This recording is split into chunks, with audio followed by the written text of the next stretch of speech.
Ladies and gentlemen, welcome back to another episode of Universe Mode.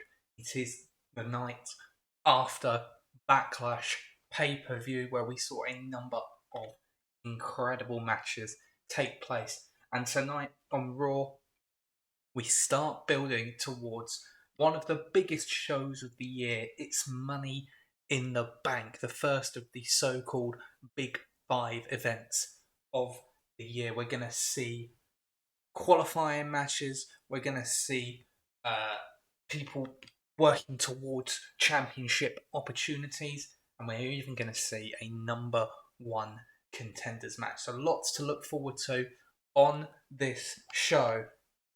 And I think we might as well get into our first match of the evening. So let's get this one underway.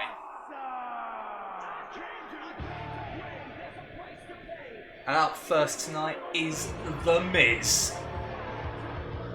From a couple of weeks ago in a losing effort against Carmelo Hayes.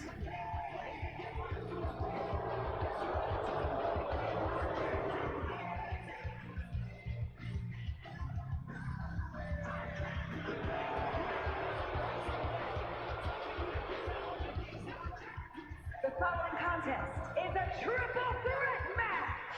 Making his way to the ring from Hollywood, California, weighing in at 221 pounds, The Miz! As you heard the ring announcer say, this is a triple threat match. This is not a Money in the Bank qualifier, but the winner of this match will face the winner of another match later on tonight. Next week, and the winner of that match will be the number one contender to the Intercontinental Championship. Gunther, the Intercontinental Champion, has declined to participate in the Money in the Bank ladder match. He says he does not agree with the concept of a ladder match. He does not agree with the concept of a Money in the Bank briefcase, and therefore he will not be participating. It's time to get our second participant out.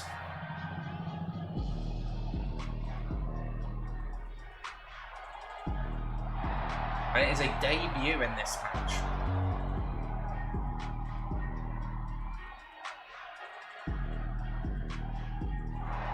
And his opponents, first, from Columbia, South Carolina, weighing in at 205 pounds, Trick Williams!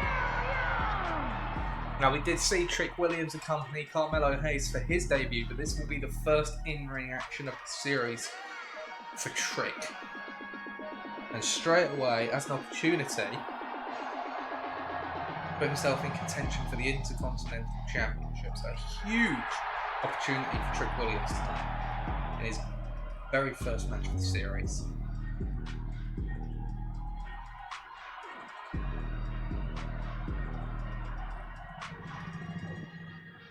But of course, this is a triple threat match. There's one more competitor to get out here.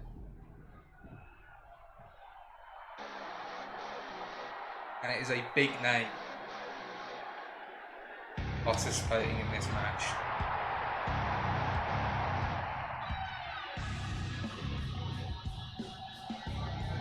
And from Maryville, Quebec, Canada, weighing in at 266 pounds, Kevin Owens! Kevin Owens hasn't had too many opportunities so far in the series. Obviously, unsuccessful in his first appearance in the series.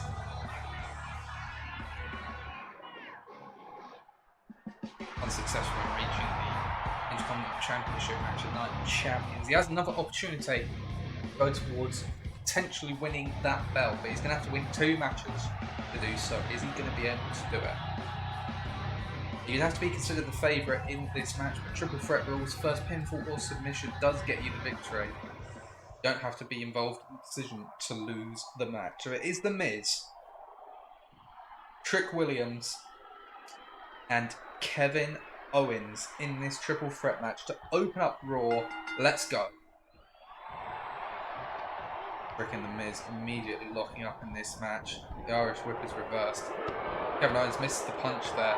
The Miz looking to capitalise with some big strikes. Very well executed by The Miz. Trick into an octopus stretch in the early parts of the match. Is it going to be enough? No. The Miz is going to get out of that one quite comfortably as it happens. Kevin Owens now for a bit of revenge on The Miz. Takes him down. And Trick takes down Kevin with authority. Trick Williams now perhaps looking for a suplex. Nicely done. Miz whiffing with that clothesline wildly as well. Kevin Owens now has a hold. Trick Williams looking for the neck breaker. And The Miz with a chop block taking out Kevin Owens. Got to have your head on a swivel in a triple threat match like this.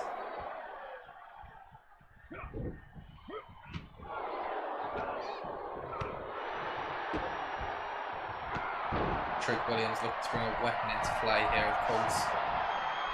If anything goes in a triple threat, brilliant springboard there. Owens moves out of the way though. Now Owens from the electric chair into a powerbomb. Makes the cover, but The Miz is there. Break it all up. Neck breaker from The Miz.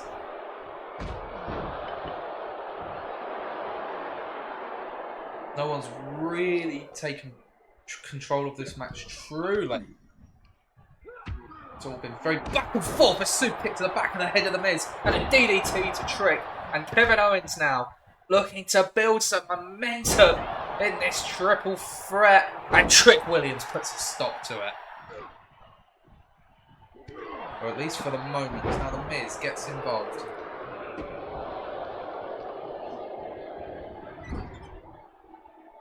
And now The Miz has a hold of the sledgehammer. Shot to the leg of Owens, perhaps. No disqualifications in a triple threat match.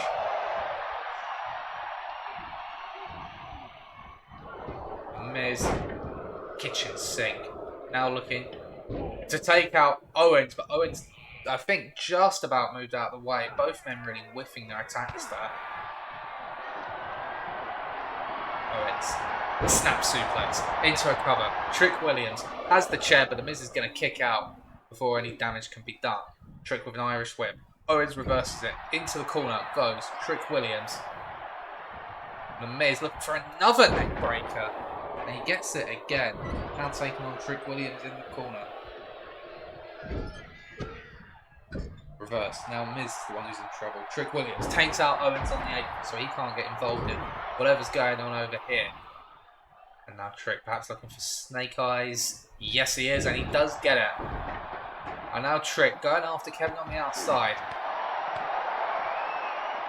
And that's power slam from KO. Miz, drop kick, well executed. Miz now has a chair. Miz with the position over the advantage.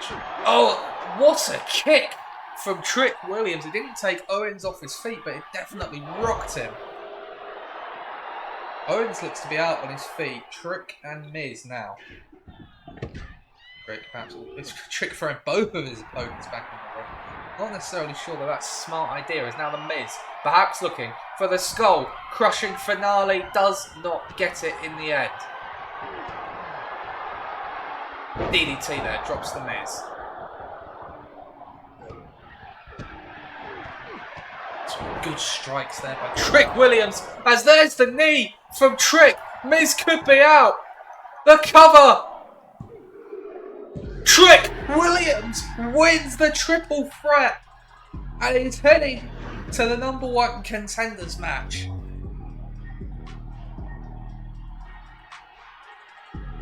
Fantastic performance from Trick Williams tonight.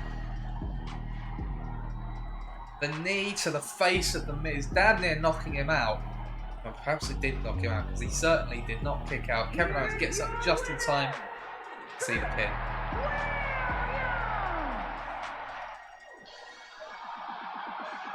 Trick Williams then heading towards that #1 contenders match.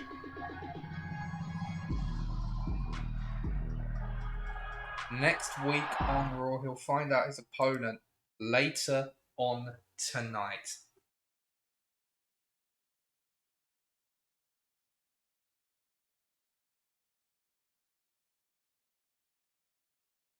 A huge result. A reminder, that is Trick Williams' first match on Raw. That is an incredible outcome for the newcomer to the show.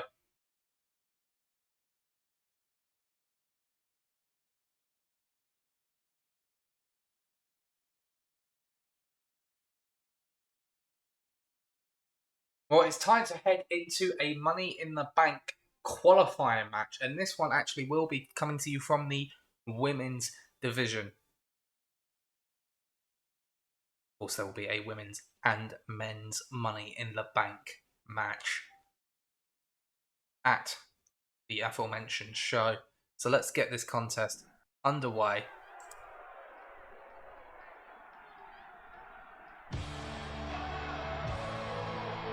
And out first, it is the man, Becky Lynch.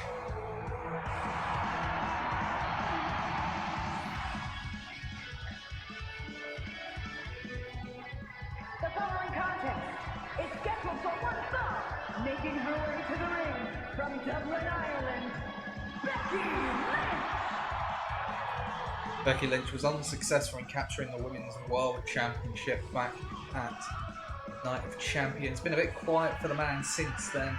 This is a chance to really get back into the swing of things, get some momentum going, and head to the Money in the Bank match.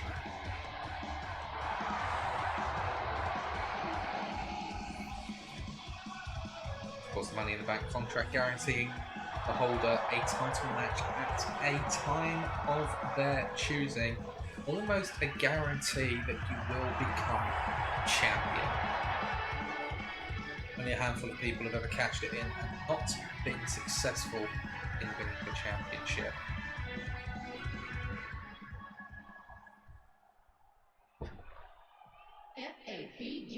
Fabulous. I'm bad. I don't want to talk if we ain't talking about me. Look into the room, all eyes on me. Take a pic, doing donuts in the whip. Lemon ink blitz, rub the genie, make a wish. Let's quiet it up and move, let's fit. Fresh bad, left lips. I can tell a lie, you can tell I'm fly. So we tell a lie, the way I tell a lie. From Staten Island, New York, the most beautiful woman in all of WWE, Carmella. Carmella, we saw her a couple of weeks ago taking on Tegan Knox, unsuccessful on that occasion. But she can put that behind her, because if you win tonight, you're in the Money in the Bank match.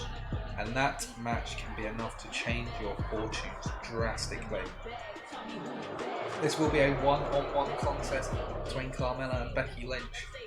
It's time to find out who the first participant is in Money in the Bank.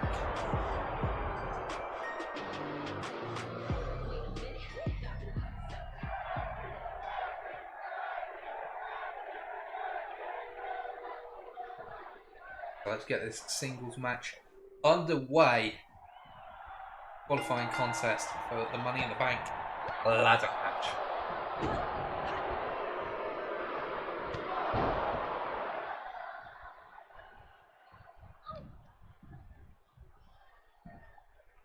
Referee very much in the way here. Lovely to see. Carmella actually gets out of that one.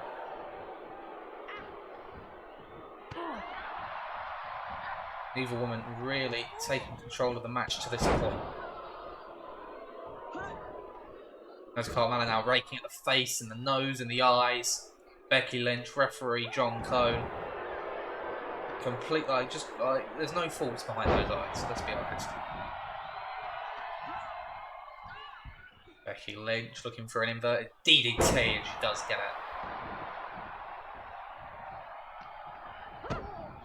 Looking to follow that up perhaps with butterfly suplex. into the cover. Very smooth from Becky. Not going to get anything at this early stage in the match. Carmella, not an opponent to take lightly. Snap back from Becky. And a nice wrestling takedown and an elbow to the arm. Looking to perhaps soften her up for the disarmer submission maneuver. Becky Lynch is so well known for. Okay. Bexplex. Carmella going to take a moment just to regain her footing here. And she's going to eat a big forearm for her troubles. Another cover from Becky Lynch. Gets a 2 count. Almost saw a very quick ending to this match. Carmella going to stay alive in this one, at least for now. Becky Lynch clearly now targeting the arm.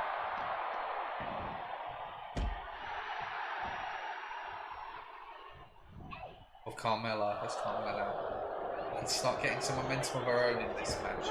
As a big back elbow drops the man. Again, Becky able to fight out of that. Another clothesline drops Carmella once again. Definitely been going the way of the man to this point. It's the double forearms. Carmella struggling to get back to her feet. Becky again going after the arm. There's been a bit of a clinic by the man to this point, but she misses the drop kick, and this is a chance now for Carmella to get back into this match. Into the corner we go. What is Carmella looking to do? Slamming the head into the foot. And now Carmella. Oh, I don't know what she was looking for there, but it definitely didn't work. And Becky now with the roll up, looking to steal a win against Carmella. 2. No, the kick out. Becky now with a leg drop. And she's going to try and follow it up with a second. And she does get that. Into the cover again. Is it going to be enough to put away Carmella? No.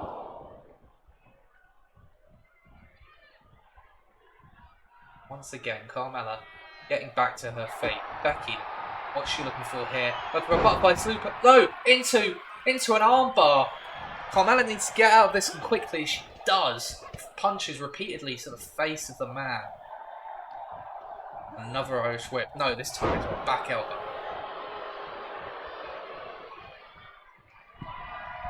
Carmella getting brief flurries of offense here and there as she hits an axe handle to the outside of the ring, but match has largely gone the way of Becky Lynch. Now Becky looking for a power move on the outside. Referee John Cohen telling these ladies to get into the ring. Becky Lynch going to oblige on this occasion, as now she heads to the top rope. Perhaps an unnecessarily risky option from the man. Is it going to backfire, perhaps? Actually, the Molly go round. Brilliant from Becky Lynch into the cover. Is it enough? No, Carmella kicks out once again. Becky now.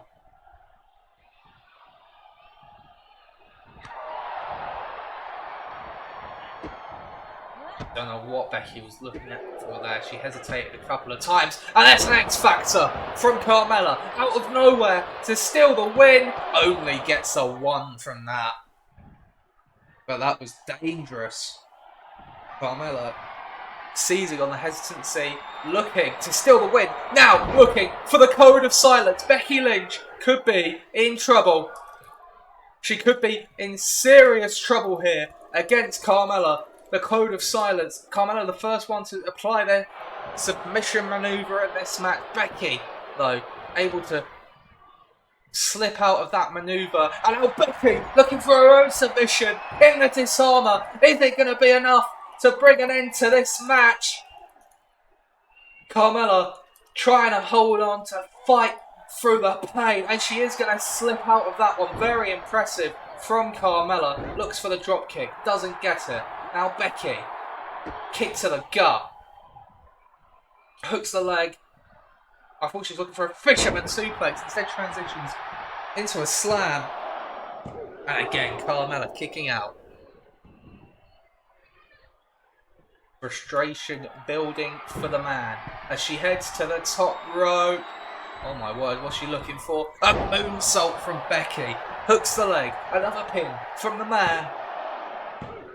And another kick out from Carmella.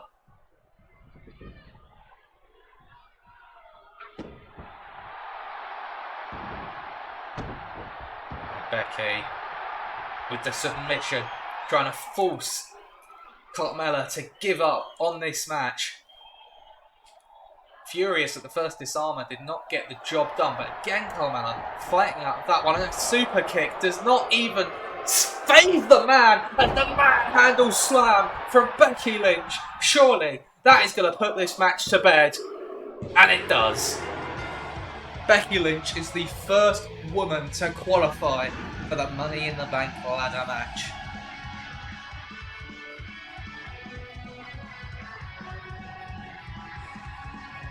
But in the end, it was largely in favour of Becky Lynch, that match. Carmella did get some hits in here and there.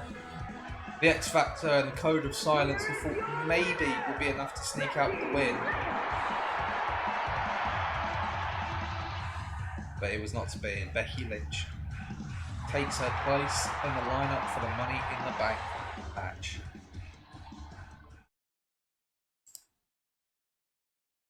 Good win for Becky. She was the favourite in that match, no doubt, but you still have to go out there and actually get the job done. So fair play to the man. Well, it's time to find out who is going to face Trick Williams next week in that #1 contenders match. We've got a fatal 4-way coming your way. Let's get this match underway. Gunther has taken this week off. He will not be competing after that bloodthirsty match against William Regal at Backlash. What a match that was. One of the best we've seen so far. The following contest is a fatal 4-way match. Making his way to the ring from Charlottesville, North Carolina, weighing in at 385 pounds,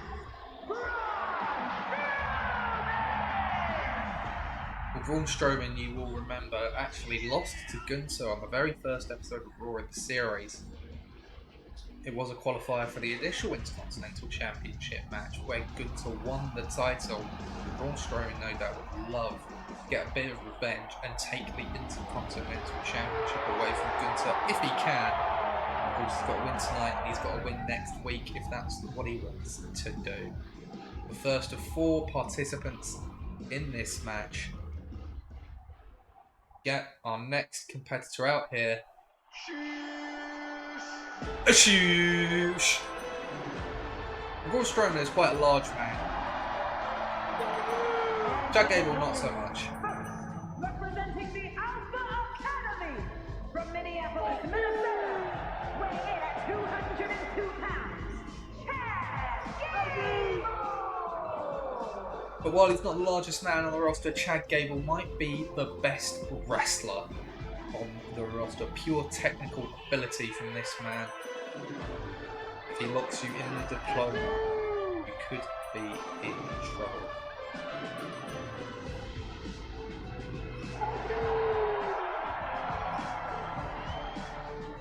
I'm sure Chad's going to be grateful that he's not going down on Strowman. This is a fatal 4-way match.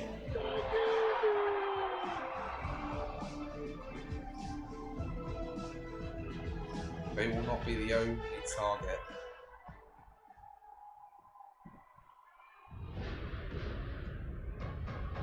Next, it is the giant Omos.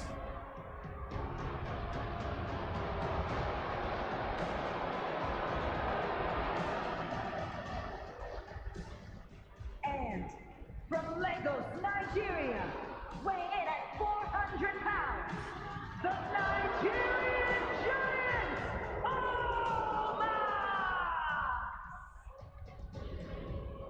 Omos losing to Jey Uso last week.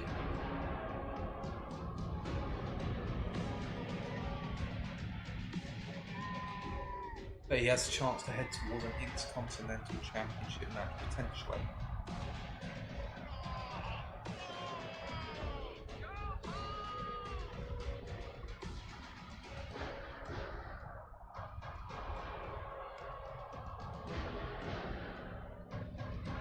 And this man might have even Braun Strowman beaten with size. Chad Gable looking a little out of place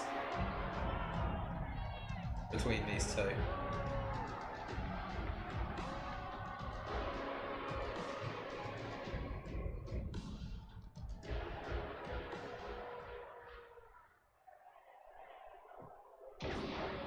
At last. It's the one and only Ricochet.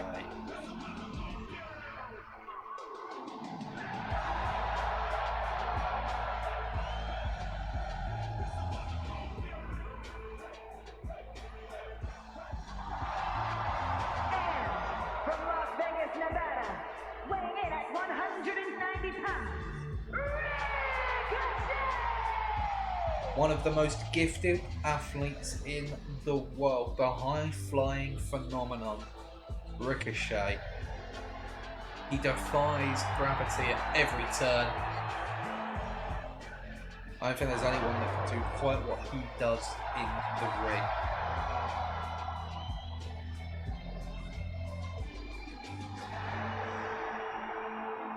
It would be fascinating to see him go up against Gunther.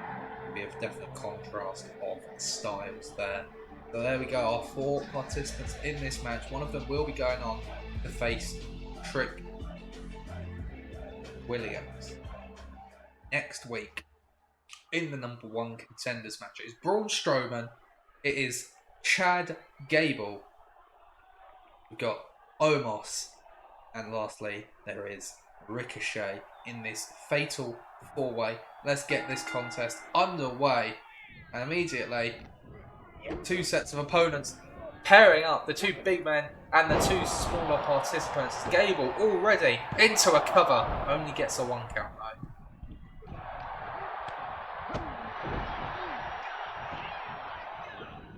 If I was Gable and Ricochet, I'd want to stay out of the big boys fight for as long as possible. As now Omos is in a Boston Crab from Strowman, easily fights out of that though. Ricochet to the outside of the ring, he's got a chair. Gable was too focused on that and now he's in the clutches of Omos. That chair did nothing to Strowman. It did take out John Cone however.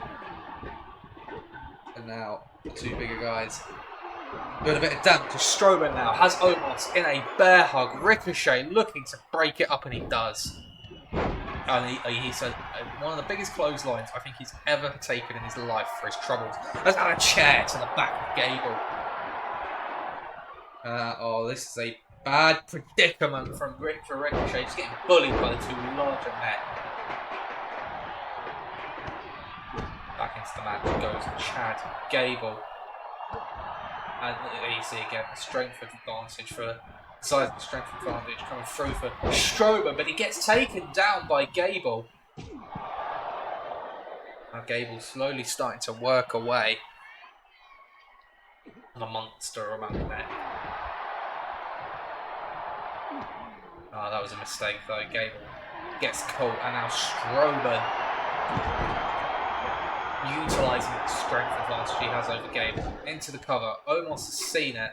Into the ring, but Gable will kick out in due course. And now Omos with a chair to the face of Strowman.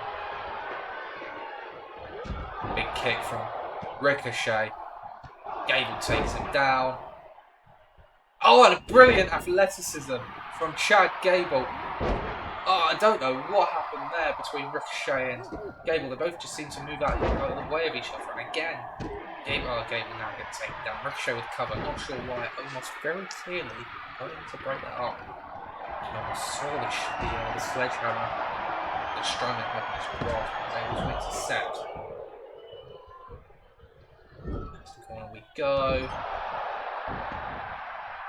Ricochet, a house on fire at the moment, but that could be about to come to an end. He gets tossed halfway across the ring by Braun Strowman. Back into the ring goes Chad Gable. He's just going to let this happen. Oh, he was looking for something. I don't know what. The elevated triangle hold is interrupted by Ricochet. That could have been trouble for Chad Gable as he gets tossed around the ring again. Another cover. This could be the end. No, it's not. I thought maybe that Omos was looking for the submission. On Ricochet, toss Strowman halfway across the ring. That is a feat of strength unlike anything we have ever seen, I think. This Omos is insane. But now Gable moves out of the way of that one. Takes down Strowman, at least for the moment. The drop kick works. Ricochet with the baseball bat, and it's countered. Omos, though, gonna wipe out Chad Gable. Ricochet off the ropes, and the back elbow takes out Omos. Now Strowman looking for the pin on Ricochet. He gets the kick out easily, though. Gable now utilising the ropes to get a bit of extra impact into these forearms. Taking down Strowman, a kick from Ricochet. He now has the sledgehammer looking to use it against Gable, and he's gonna get a drop toe hold for his trouble. Crucifix broken up by Omos, and the force with which he tossed that kendo stick at Gable is kind of scary, actually. And Omos now, the tree slam to Strowman. The foot on the chest, that could be the end. No, the kick out. Oh my god, what happened there? Strowman back to his feet so quickly. People just smacked him about. And now Strowman looking for the power slam. Oh, but it gets broken up by Ricochet. Ricochet dropped by Gable. Perhaps a moment of calm after that storm. Ricochet, I don't know what he's looking for here, but Gable is able to get out of it again. The sledgehammer brought into play. Kick takes down Omos. Ricochet heading perhaps to the top rope. Or no, he's not. He's looking for the script. I don't know what he was looking for there. But Strowman now looking for the power slam to Ricochet. The cover for Strowman. And Gable breaks it up just in the nick of time.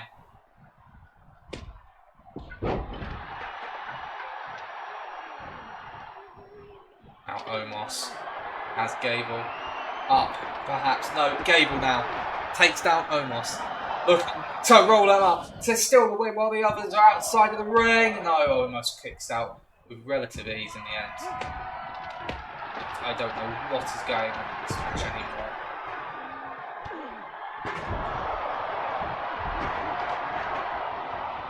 Strowman again looking for the power slam. Again, Gable going to get out of it. Standing shooting star press from Ricochet. And again, they both go for those running strikes.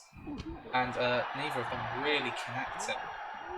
Gable perhaps looking for an exploder. Nicely done. Strowman hoisting Gable up. And again, Gable able to get out of that one. Gable, the strength of Gable into a dominator.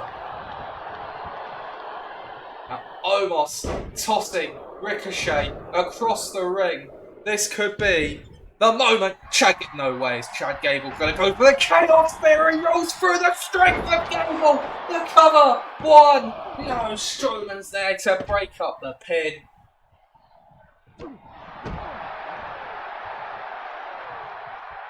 Now Chad Gable is in trouble. Ricochet with another kendo stick into this match. And John Cone takes another shot. John Cone has rolled out of the ring. Oh, brilliant from Ricochet.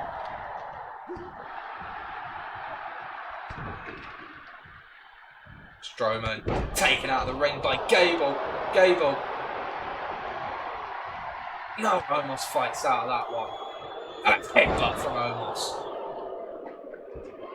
Omos now has the kendo stick in hand. Just gonna break it over the back of Ricochet. That could be enough. No, Ricochet just kicks out. I have no idea what Braun Strowman was playing at. He was gonna let Omos win that. Gable wisely rolling out the ring, gonna let the two big men do some damage to each other.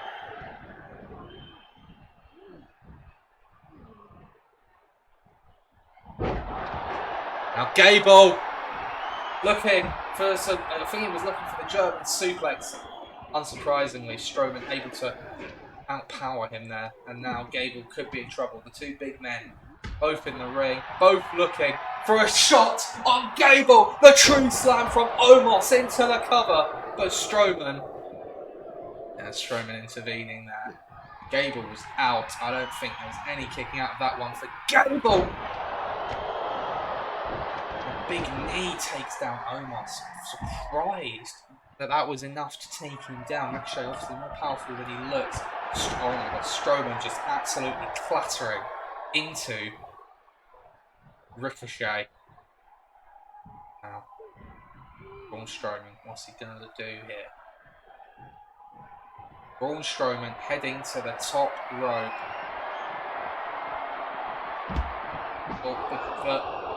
The base. Oh my god. Ricochet just dropped Strowman from the top rope. Into the ring goes Gable. Ricochet couldn't seem to decide who to go for in the end. As Alphaplex. And Gable with the roll up the crucifix pin to steal the win. Almost didn't see it coming. No, it was not enough. Gable barely not winning this match. Oh my goodness, Gable now to the top rope with Omos. The arm drag. I'm slightly impressed that the ring did not implode from that impact. As now Gable to the top rope. Diving headbutt from Gable. Is Omos out? The cover. 2 count. Ricochet just makes the save. You can get a powerbomb for his trouble. Into a cover now is Strowman. I don't know why, because Chad Gable's very clearly there. Omos looking now for a choke slam.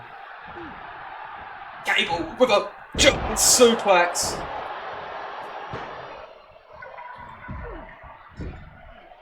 Oh my god, Gable's not going to do this again. Strowman and Ricochet are out.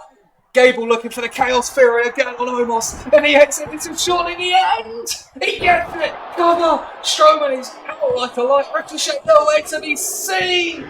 Chad Gable wins the triple. No, not the triple threat. Sorry, the fatal 4-way. Incredibly impressive from Chad Gable to survive in this one. Ricochet barely doesn't make the save at the end, as it turns out. He was a lot closer than I thought he was. But Chad Gable is going to that #1 contenders match. Here is your winner,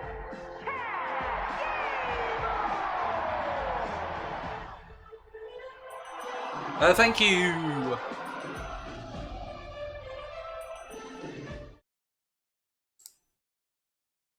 So you go next week on Raw. It's going to be Chad Gable versus Trick Williams in a #1 contenders match. Exciting match up there. Difficult to see which way that one is going to go.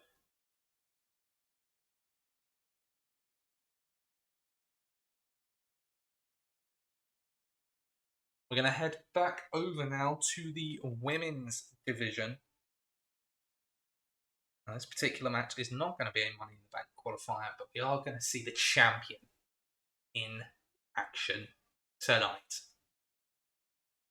So let's get our next contest underway. And there she is, the Women's World Champion, fresh off a successful title defense at Backlash. Fairly comfortable in the end, but satisfying nonetheless for the Eradicator.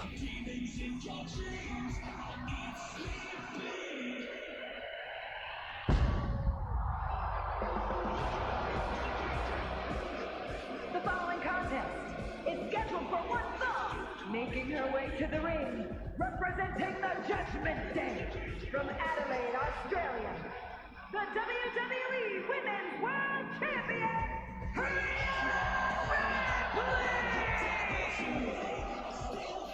Rhea Ripley defeating Tegan Knox in a Falls Count Anywhere match at Backlash to retain the World Championship. She now looks ahead the Money in the Bank. She's going to have her attention split somewhat. We do know that she'll be defending the championship and Money in the Bank. She'll also have an invested interest in the winner of the Money in the Bank match. Remember, the winner of that match gets a shot at the championship of their choosing, a time of their choosing. So Rhea's going to have to keep an eye out for whoever does win that match.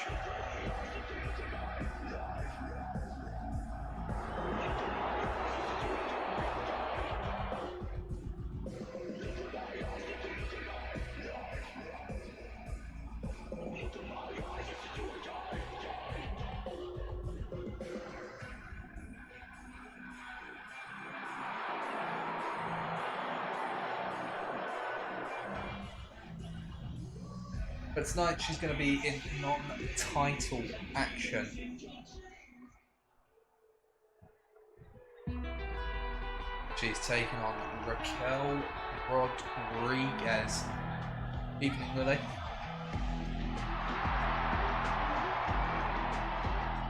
A huge opportunity for Raquel. And from Rio Grande Valley, Texas,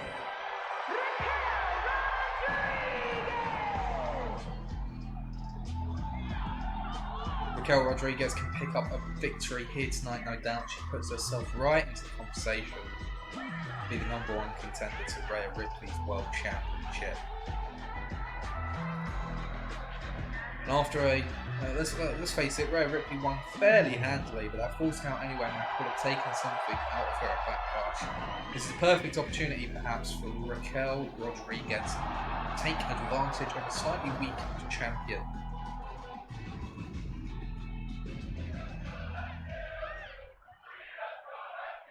Crowd saying Rhea's going to kill you straight out the gate with a big boot. One of those rare occasions, actually, where Rhea Ripley probably doesn't have the strength advantage. See, Raquel Rodriguez a bit taller than the champion. But Rhea Ripley going to have to play to a different game, perhaps. Although, I'm talking about the strength, but she had no problem body slamming Rodriguez. Into the corner we go. Rodriguez, though, not going to take that line down for a clothesline. And here, I talk again about the strength of the Eradicator. Slams down Rodriguez. Out of the ring goes Ripley's opponent.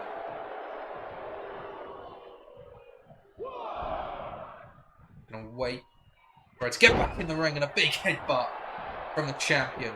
Rodriguez is down. Only gets a 1.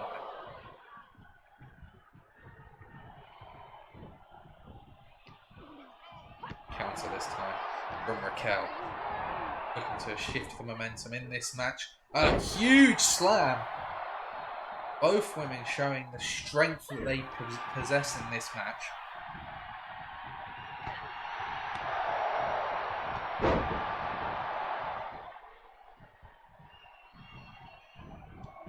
Big clotheslines from Raquel, dropping the champion. Champion out on her feet. Raquel to the top rope. Oh, but perhaps it was a mistake. And now Rhea. Oh! A German suplex, and the back of the head of Raquel Rodriguez went careening into the steel steps. Might have knocked her out cold. This is definitely going to be a moment now for Rhea Ripley to take advantage. She's going to look perhaps for another German suplex. Now you can see now Raquel is really struggling to get back to her feet after each maneuver. The jawbreaker there. And a chance now for Raquel to take advantage. Oh, and another big headbutt from Rhea. And again, another jawbreaker. And a third headbutt from Rhea in this match.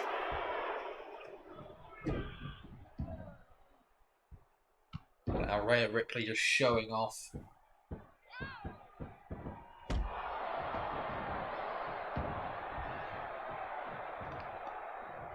And a strength from Ripley to just toss around Raquel Rodriguez. Into the corner we go. Taking her now to the top rope. What on earth is Rhea looking for here? We're not going to find out. As Raquel Rodriguez able to fight out of that one. That could have been dangerous for Raquel. Bit of athleticism and looking for a second slam of that type. Again taking down the champion.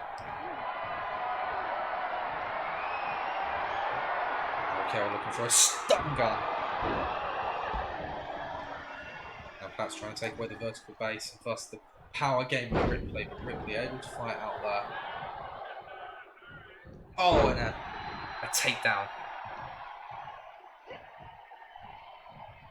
Ripley fights out of that one in fairly easy fashion, but Raquel moves out of the way of whatever the champion had lined up, and a fall-away slam. That's going to do some damage to Rhea Ripley as Raquel again heads to the top rope, and again she whiffs it.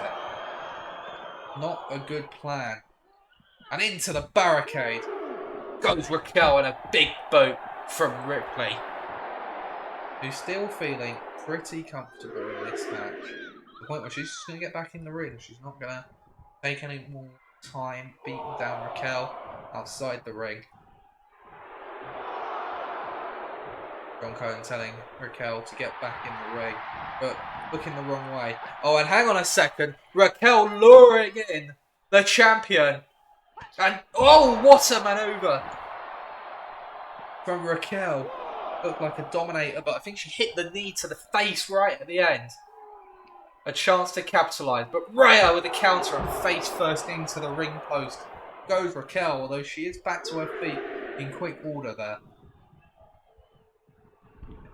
Rhea Ripley looks to be a bit rocked. That takedown.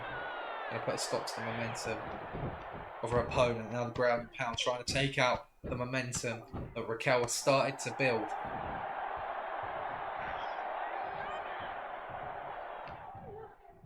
Counter now from Raquel. A counter from Ripley. Chop returned by Raquel. Perhaps looking for the third slam of the night. But this time, Ripley fights out with a big knee to the face and another headbutt. Drops Raquel Rodriguez, who could be in trouble. Rhea Ripley wants to put an end to this, and the riptide in the middle of the ring may well get the job done. The cover, 2. No, a kick out from Raquel. Oh, we don't see that very often. A kick out from the riptide is not something that happens every day. That just goes to show the resiliency and the ability of Raquel Rodriguez. And now Rhea Ripley might start to panic. That move usually gets the job done. And she tosses down Raquel. Although she seems to be writhing in agony after that one. Oh, and how the aggression of the Women's World Champion coming right into display here. The repeated stomps to the chest. Misses the chop though. Snap suplex from Raquel. I'll tell you what, I genuinely believed that Rhea had it won off of the riptide, but look now, the pent up aggression. Well, it's not really pent up, I suppose. Rhea Ripley will just beat the shit out of anyone that she steps into the ring with, but she's mad now that Raquel has kicked out of the riptide as she reverses the Irish whip. A back elbow drops the champion again. And now Raquel, the power of Raquel deadlifting the champion and tossing her across the ring. Rhea Ripley perhaps could be in trouble. For the first time, really, she could be in trouble. To the outside we go. Raquel not wasting any time, not giving Ripley any chance to recover. Ripley is going to toss her opponent into the barricade. And again.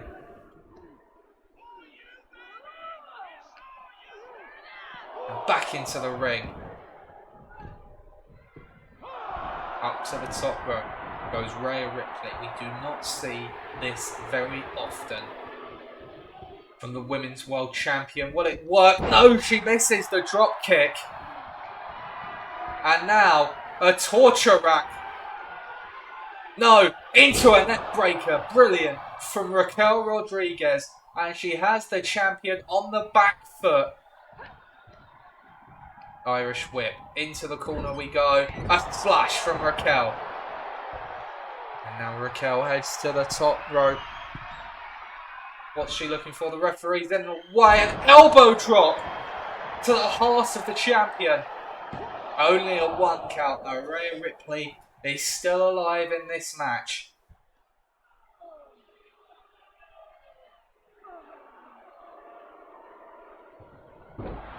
I don't think we've ever seen Rhea Ripley in trouble like she has been in this match. This could be the end now. No, Ripley fights out of it. And now Ripley, for the Riptide, a second one of the match, hooks the legs, and surely now Raquel does not kick out of that one. And it's over. Hard fought win for the champion tonight.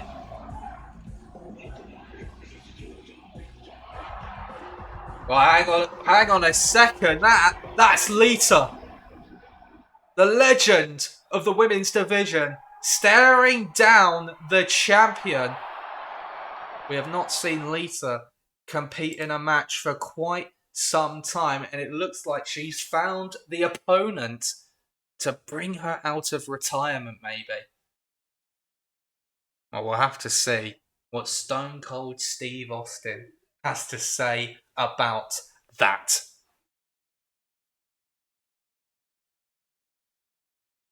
Well, ladies and gentlemen, we're going to be staying with the women's division as we head into our next match. It's going to be another Money in the Bank qualifying match. We're going to get this one underway as we find out who is going to join Becky Lynch in the ladder match. And out first, we saw Rhea Ripley just a moment ago. This was her opponent in Backlash. It is Tegan Nox.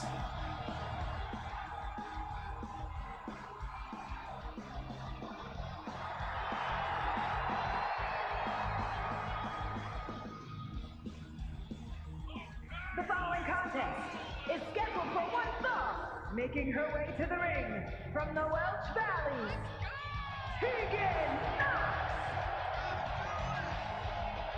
Now, Tegan Nox will just have to chalk up Backlash as a learning experience. She was thoroughly out-wrestled by Rhea Ripley in that Falls Count Anywhere match. But she definitely left some wounds on the champion.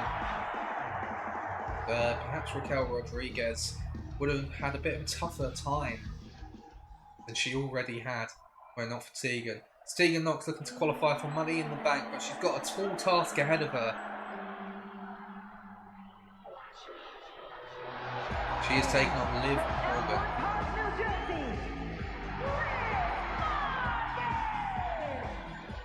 Liv Morgan, much like Becky Lynch, hasn't really got going since Night of Champions.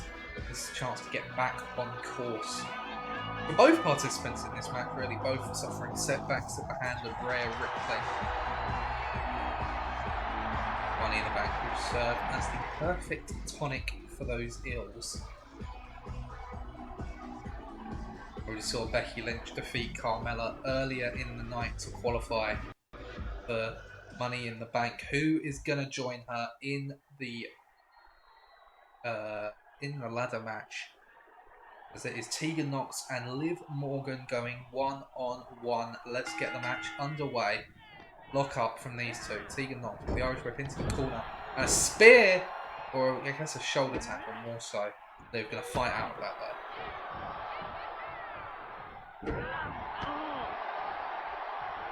Drops overboard. Going to take down Tegan Nox and Liv Morgan, starting to take control of the match perhaps.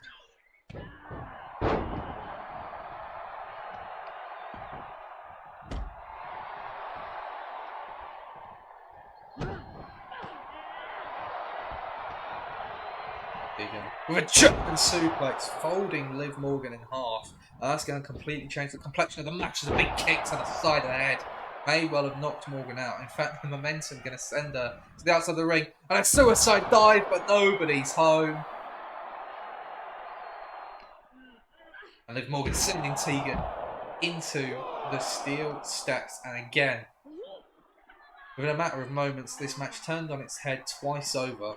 Now Morgan looking to get Knox back into the ring. And it's not happening. It's not happening for Liv Morgan. So instead, she's just going to kick her in the side of the head. And if Tegan Knox wants to get into the ring, perhaps she's going to have to do so herself. It's Liv Morgan back into the ring now.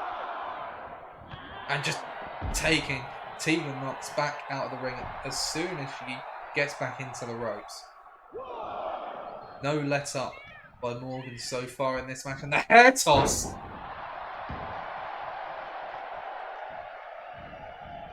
And a bulldog as well. Liv Morgan starting to build up a head of steam in this match. Tegan Knox still clearly feeling the effects of that championship match as the drop kick from the middle rope now. Liv Morgan looking to put an end to this match quickly. Is the crucifix pin? No, not enough.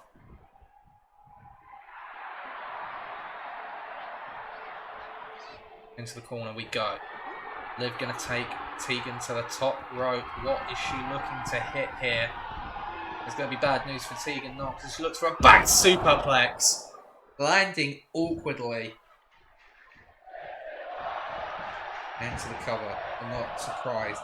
Liv Morgan thinks that may have ended the match. It did not look good for Tegan, but she does kick out at 2. A strong 2. Now Liv into a guillotine. Rolls through as well for a little bit of extra leverage.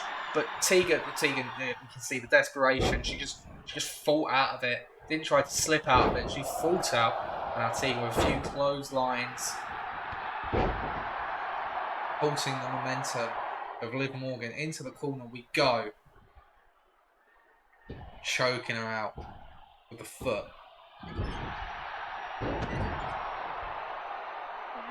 Now the momentum starting to swing in the favour of Tegan Knox. Looking to put the disappointment and backlash behind her. Again, Liv Morgan to the outside of the ring. The suicide dive. This time it does connect.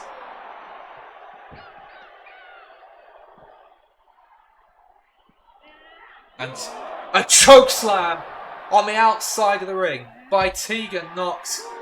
If that was in the ring, Liv Morgan could be in trouble. But as it stands, it's not going to be enough. But Liv Morgan certainly rocked by that choke slam. And now Tegan sends her into the steel steps, returning the favour. A count out will get the job done for either of these ladies. As now Tegan looking to take Liv back into the ring, which she does. Liv Morgan is out after that choke slam. And now the cover from Tegan Knox. It may be too late though. Only gets a 1 off of that one. Tegan just going to have to look for something else. A kick to the gut maybe. Looking for the shiniest wizard. Liv Morgan could be out. And kicks out at 2.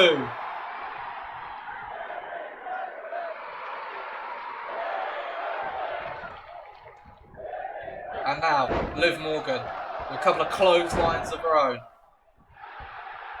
She's going to sweep the leg. Tegan getting straight back to her feet though. And Morgan with a kick to the gut. Stunning Tegan. Rebounds off the ropes. And a big face buster. Dropping Tegan Knox. Is it enough to get the win for Liv Morgan? No.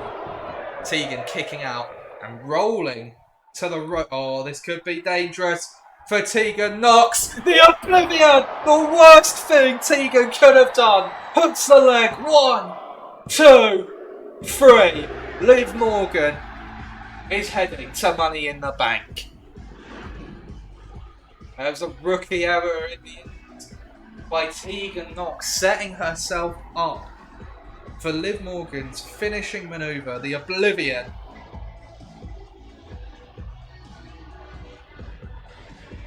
Now that's the sort of thing that Tegan Knox is going to need to remove from her game, those sort of mistakes.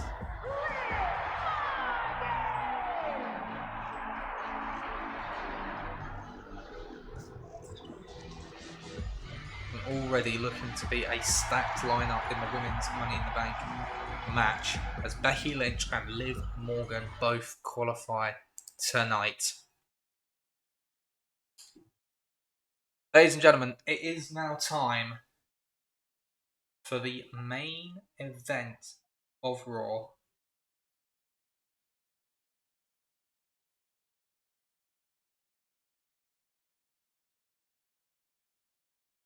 Ladies and gentlemen, it is time for the main event. And the winner of this match will challenge Cody Rhodes for the World Heavyweight Championship at Money in the Bank. And for the second time tonight, we are looking at a fatal 4-way match. So let's get this contest underway.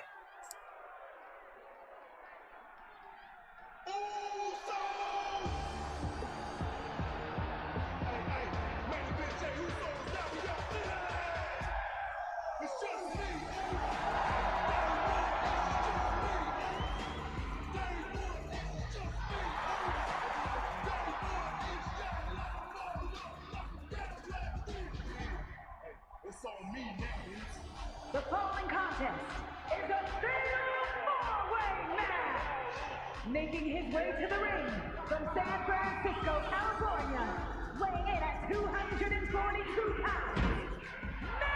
Main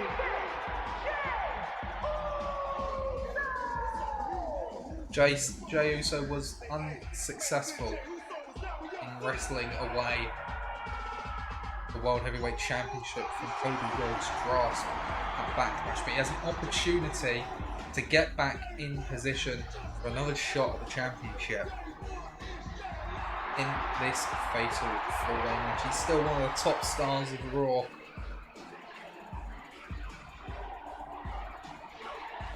He's going to have to go through 3 of the best once a second opportunity.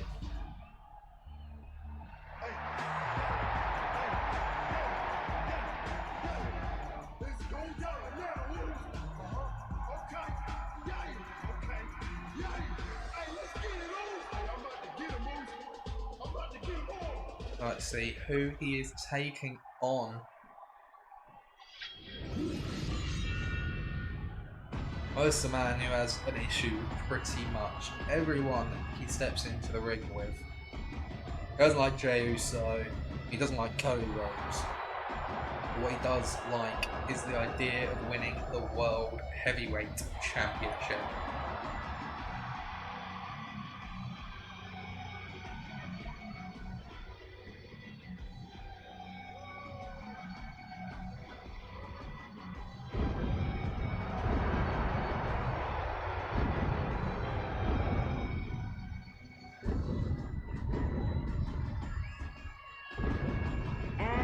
opponents. First, from Ayr, Scotland, weighing in at 254 pounds, the Scottish Warrior, Drew McIntyre! I spoke to Drew McIntyre earlier today. He is furious that he has not been granted an automatic match for the World Heavyweight Championship. He wasn't pinned in the triple threat back at Night of Champions. And he feels he should be getting a one-on-one opportunity with Cody Rhodes. Drew McIntyre believes that without the third man to mess up the equation, he walks out as the champion. Well, he has an opportunity to prove that if he can win this Fatal 4-Way tonight. Up next,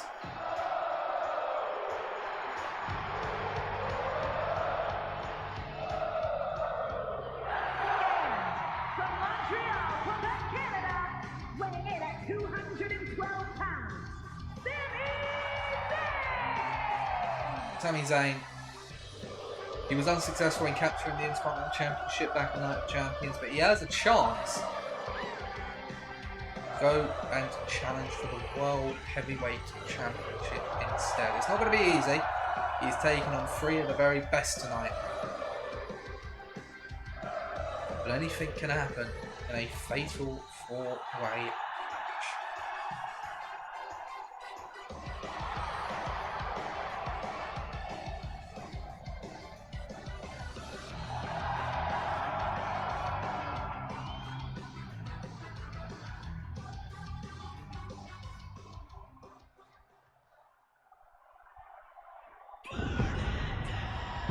And of course, the last man in the match,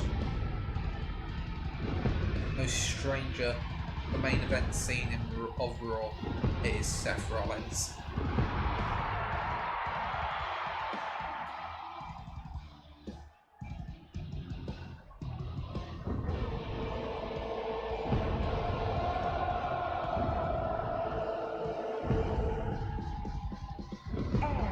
From Davenport, Iowa, weighing in at 217 pounds,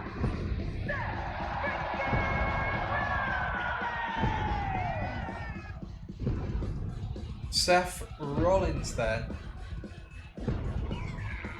in a losing effort last night at Backlash, he was in a 3-on-1 handicap match against the Judgment Day. That's not really going to count against him much in terms of his rankings for the World Heavyweight Championship, but it's going to be a halt to the momentum that he had been building over the past few weeks. He has got a few singles victories in recent times, which has propelled him back into contention, despite being the man to take the loss at Night of Champions. So we've got 4 worthy contenders in this fatal 4-way, but who will challenge Cody Rhodes at Money in the Bank? Main event: Jey Uso, Drew McIntyre, Sami Zayn, or Seth Rollins? Who is going to be the number 1 contender? We find out right now. Interesting to see Jey and Sami go after each other, good friends. Straight into the action, but I suppose every man for himself in this kind of contest. DDT to McIntyre. First pin of the match by Sami Zayn. Gets a 1 count.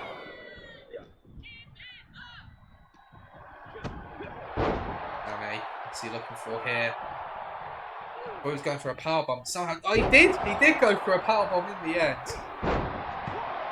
I mean, it made my head spin just watching that unfold.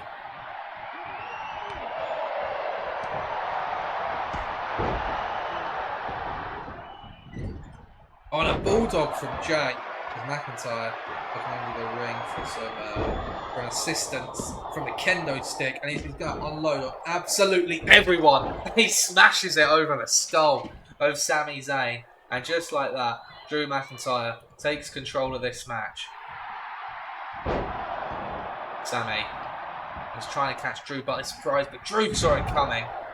A sidewalk slam. Now Jey Uso introducing a baseball bat to the match, into the ring to break up the pin, which he does. All 4 men now back in the ring. Flapjack to McIntyre. The height he gained on that was impressive for sure.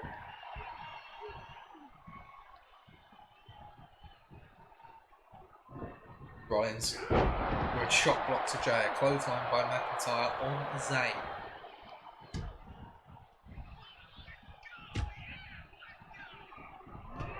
Back and forth. It's like we said in the triple threat match at the start of the show. You gotta have your head on a swivel. You gotta be looking everywhere at once.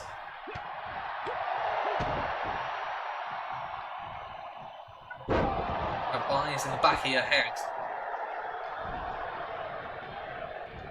Irish whip.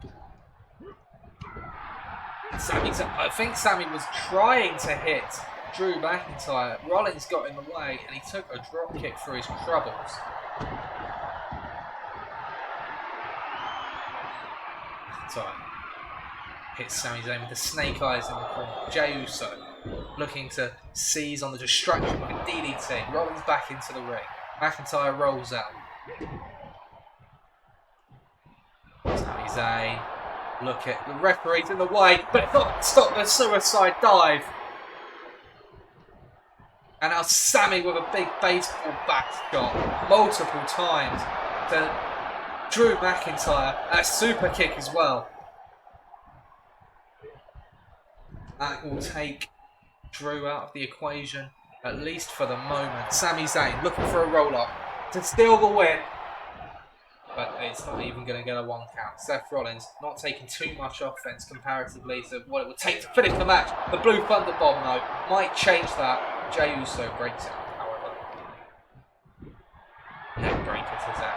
McIntyre has the baseball bat, but he's intercepted by Jey Uso. And now Jey into the breaker, nicely executed. McIntyre now tossing Jey onto the rubble. And there's a cover. Zayn into the ring to make the save. He was too slow, but luckily for him, Jey Uso was able to kick out. Inverted suplex from McIntyre. Wonderfully done. Now, the Irish whip. Caught by Sami Zayn.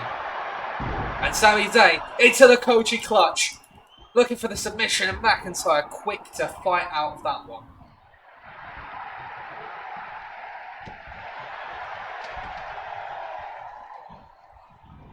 Sami Zayn with a hurricane runner.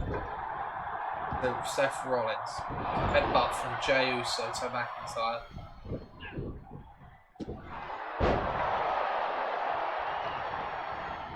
Corkscrew from Rollins as now he goes after Jey. McIntyre out of the ring. Into the corner we go. Rollins looking for a big manoeuvre to take down Jey from the top rope. Seth Rollins looking for a superplex. Lands on the baseball bat. But not only that, a Falcon Arrow from Seth Rollins. Doesn't know that Sami Zayn, however, is in the ring. And he's going to take some punishment for his trouble. McIntyre is in the corner. Sami Zayn with the haluva kick. Drops McIntyre. Is it going to be enough to win this match? No. Jey Uso makes the save and keeps the match alive. Catches McIntyre there, Sami. He is taken on all comers. Oh, but it's going to catch up to him in the end. There may be nobody in this business with the heart, the fire, the determination of Sami Zayn, but that's not going to be enough to win this match. You've got to be cunning, you've got to strike at the right moment. Rollins now into the corner with Sami Zayn. McIntyre intercepts Rollins. Instead it's going to be Jey goes after Sam. Tackle takes down. Big shoulder tackle takes down. Jey Uso. Sami Zayn is spent in the corner. He has given everything in this match. Drop kick from Rollins. Moonsault off of the ropes. Nicely done. The cover. Sami Zayn kicks out. Brawl ensuing on the outside between Jey and McIntyre. Meanwhile, in the ring, a wrestling match taking place. I was saying a wrestling match, and then the stomp started.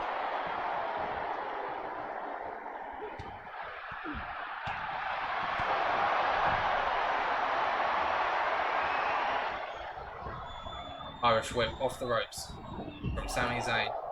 What's he looking to do? I don't know, because Rollins gets out of the way and hits a nice clothesline, taking down Sami. Again, Zayn going to kick out, and instead McIntyre, I think, doing a bit of damage to Sami Zayn. Rollins looking to put an end to this one with the curb stomp. And Zayn intercepts him with a Hurricane Runner. Zayn to steal the win from Seth Rollins off of the curb stomp. No, McIntyre kicks out. I think Jey might have broken it up anyway, but it was going to be close. To Sami Zayn. Is that going to do it? No, McIntyre makes the save at the last possible second. He saw what was happening. He actually was all his strength to pull himself out the corner. The chair tossed at Sami on the other side of the ring. What is Jey doing here? Suicide dive! Drops Drew McIntyre. And see the crowd acknowledging Jey Uso. Crowd chanting, "This is awesome." And that's the suicide dive from Sami. Takes down Jey Uso. There are bodies everywhere outside the ring.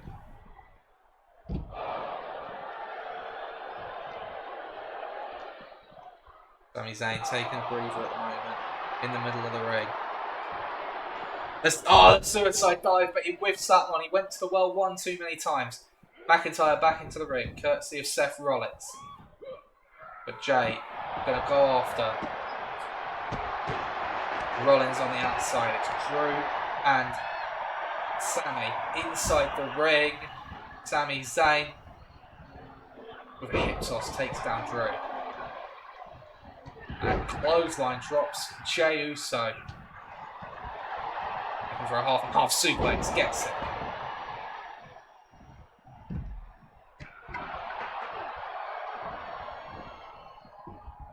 The electric chair drop takes down Sami Zayn. And now Rollins taking Jay into the corner. But Jay fights out of that one.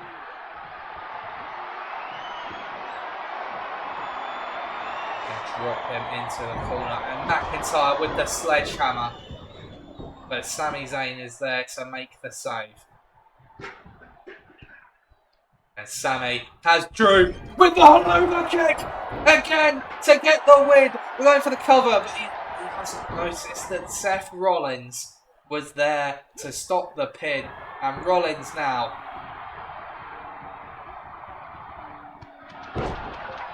drops Sami Zayn. Jay with a spear to Rollins. But again, McIntyre making the save this time. And a Claymore! A Claymore from Drew!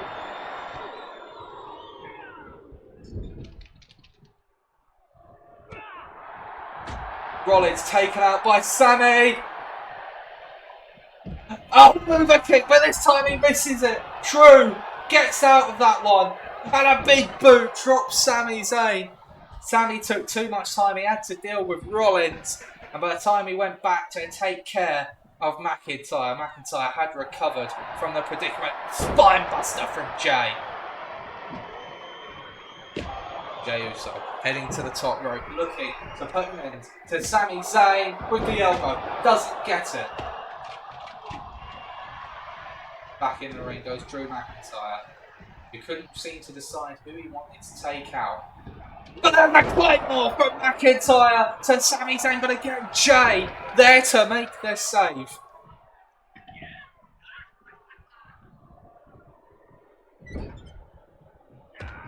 All four men back to their feet in this one. Rollins looking for a pedigree, but Jay has rolled up Drew McIntyre, and Rollins had the awareness. He had the awareness to break up the pin. Sami now taking out, or rather breaking up the pin between Jay and Rollins.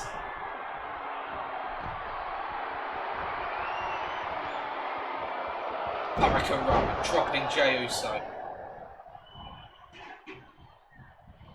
And an air raid siren by McIntyre. Is that enough? No.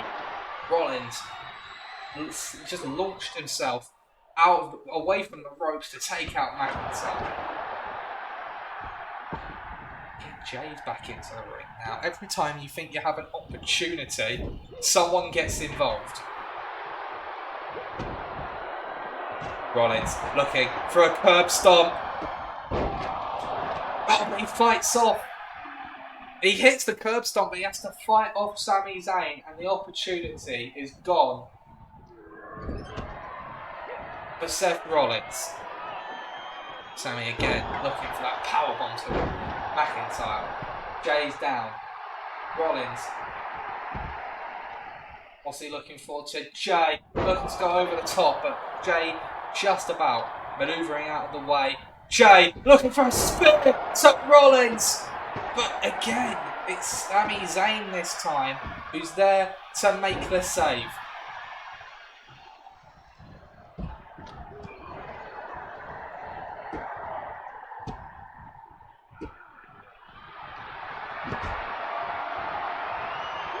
Power slam that from Jay, who takes a sledgehammer shot for his troubles. Cover from McIntyre. Rollins back into the ring now to break it up again. As Rollins is going to go to town with the sledgehammer.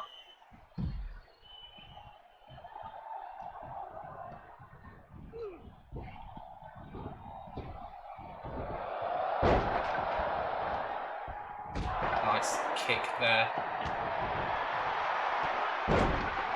Rollins taken out there by Zayn. And now it's Zayn's turn to make use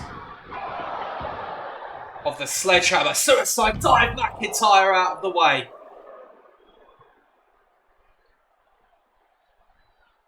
You see the remnants of an all-out war in this match.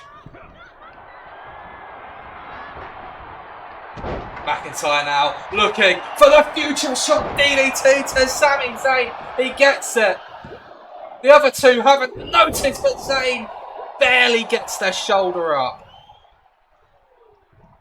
Rollins takes down Drew. Drew fights out of that.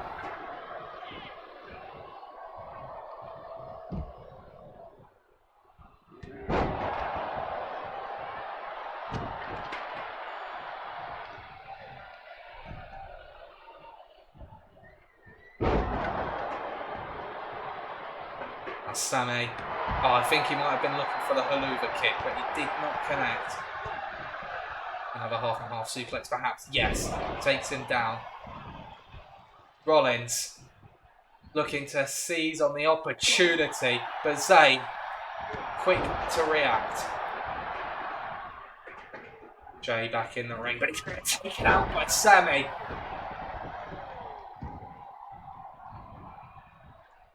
Rana, all four men still involved in this match.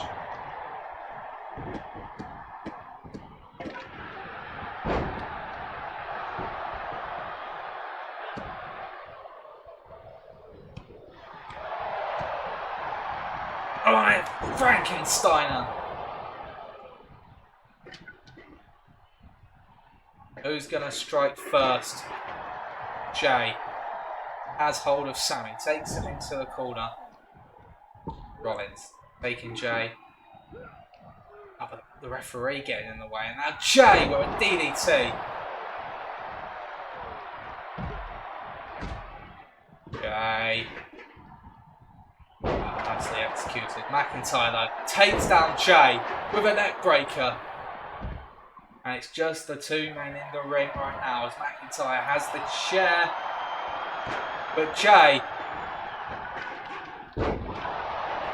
again with that neck breaker, again not able to put an end to the match. Oh, a big punch! Rollins! Looking for a pedigree! Everyone is out of it. Rollins and McIntyre both getting back to their feet. And McIntyre with a spine buster to Rollins. And a neck breaker to Zayn. Rollins now looking to recuperate. Glasgow kiss from McIntyre. That's Rollins looking for here.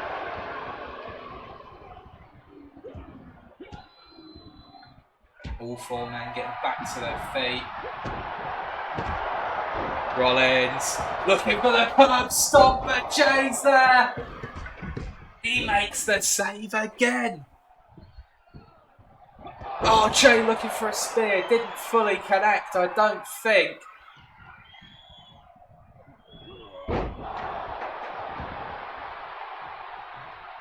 Jay to the top rope. He hasn't seen Sami Zayn looking to intercept. He's going to toss him onto Rock. Oh my goodness. McIntyre's had enough. He's bringing the steps into play.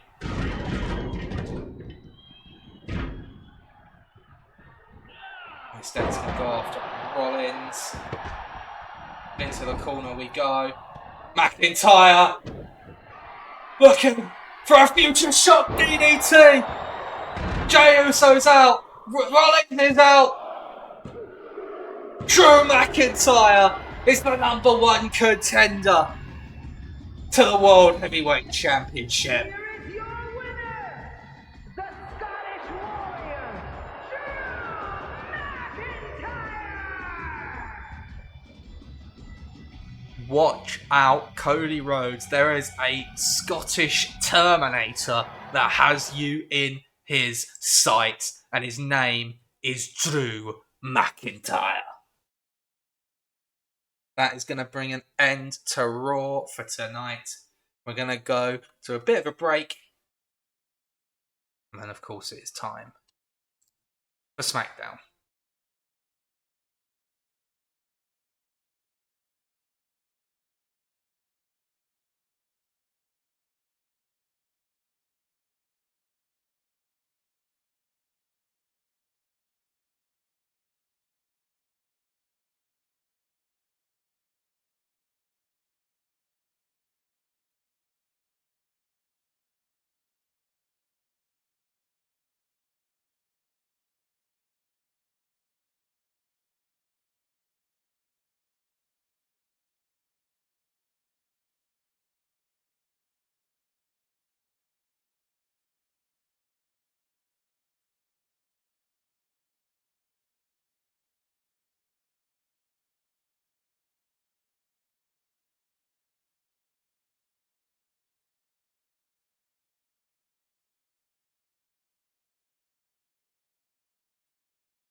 Okay, everybody, welcome back, and it is now time for SmackDown.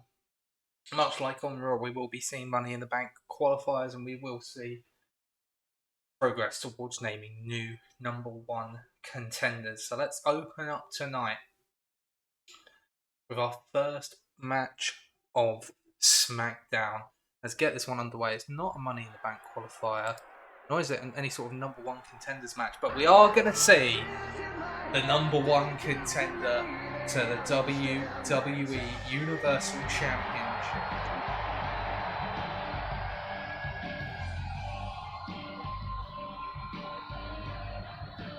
The following is scheduled for one fall, making his way to the ring from St. Louis, Missouri, weighing in at 275 pounds, the Viper, Randy Orton!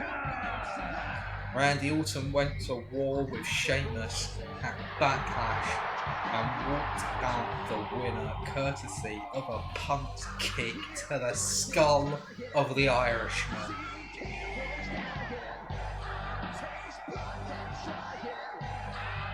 Now he finally gets what he's been looking for a number of weeks now, going all the way back to the WWE Universal Championship tournament. He will challenge Bobby Lashley for the WWE Universal Championship.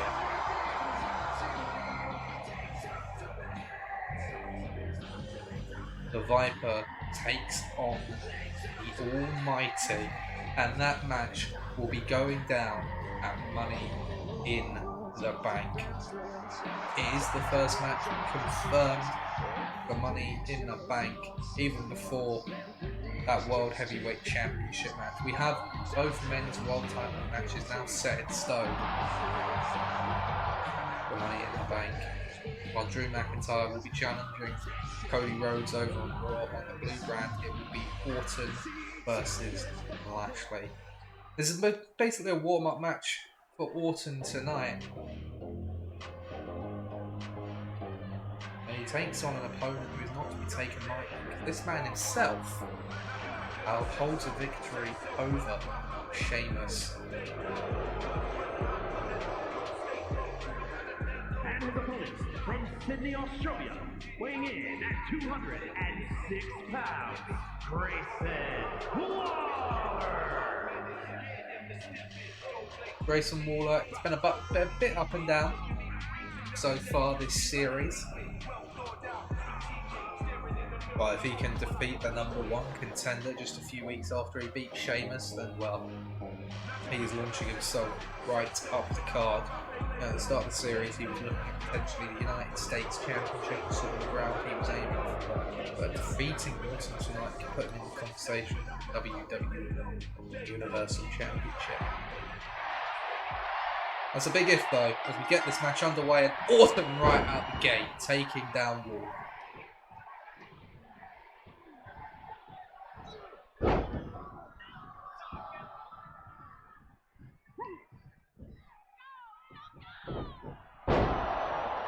The veteran very quickly taking control of this match. Waller going to be winds and retreats to the outside, but Orton going to follow into the outside as a backbreaker and a clubbing blow to the back of the head. Back to the ring we go. Orton wasting no time, wasting no motion against Waller here. Couple of strikes from Waller, starting to try and fight his way back into the match as we go off the ropes. Whilst Waller looking to do here, a back elbow takes down the #1 contender.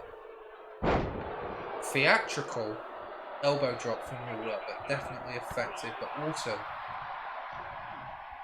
is quickly able to fight out with a neck breaker. See how easily Orton takes back control of the match from his much younger opponent. Orton turning his back to Waller, showing no respect for the rookie, and I think that's upset Waller. He feels disrespected, he feels slighted by the Viper, and now starting to take control with a rear naked choke. Can he sit that down on it? He does. Orton, I don't think it's going to be enough. Not much damage done to the Viper as you see, but obviously Orton's still going to be feeling the effects of that brutal Extreme Rules match against Sheamus. All are hoping that that's going to be the difference for him tonight.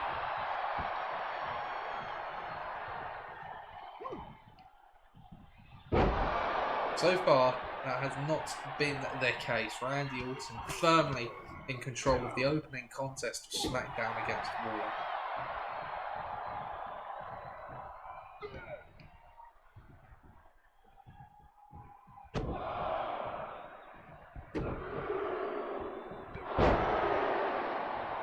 But to his credit, Grayson Waller is not staying down from any of these moves. He doesn't seem to know when to quit. And that is a great attribute to have as the splash into the corner from Waller and into a facebuster. Spins through into a rolls through, I should say. He does get a 2 off of that. Randy Orton caught off guard, perhaps. Grayson Waller now smells an opportunity. Perhaps Randy Orton, maybe that Extreme Rules match took even more out of him than we thought. Not much has been done to him in this match, but that almost got the victory.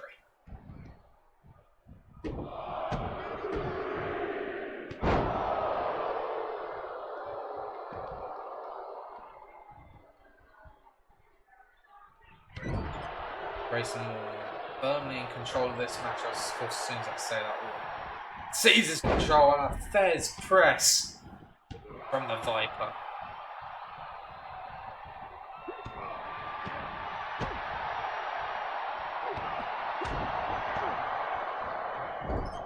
Waller now into the corner, not the place you want to be against Orton as he's tossed down.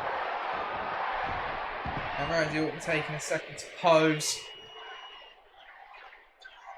Feels he's got this match well in hand at this stage.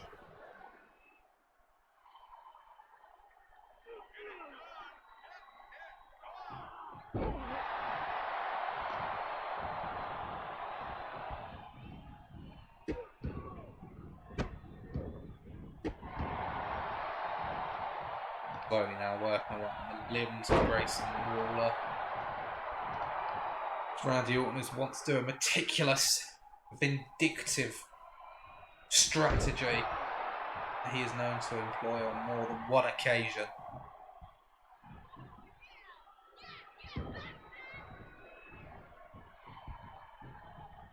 Waller struggling to get back to his feet, but able to move out of the way there. And big strikes to the Viper. And Randy Orton taken out of the ring by Grayson Waller.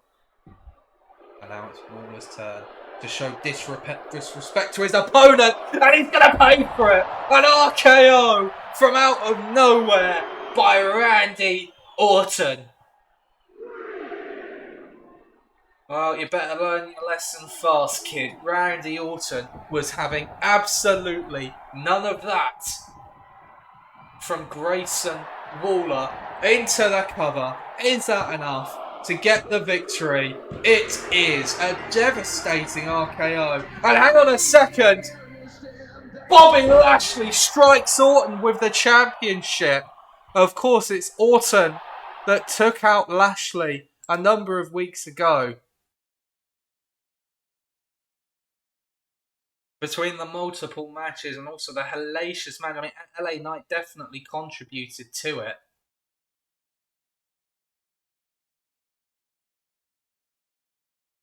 But Bobby Lashley making his return to SmackDown, wiping out the Viper.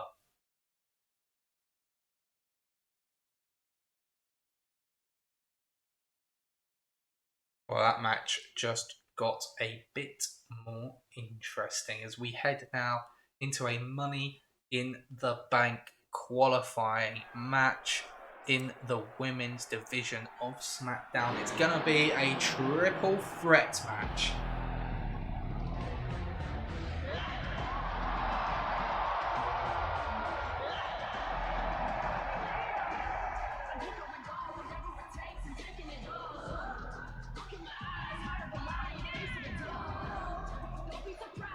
The following contest is a triple threat match. Making her way to the ring from Las Vegas, Nevada, Nikita Lyons.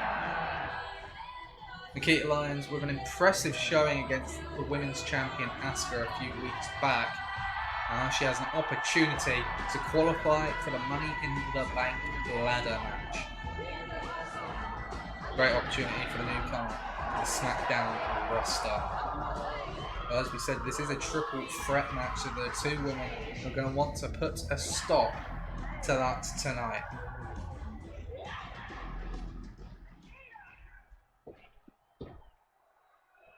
Welcome to the generation of Jade.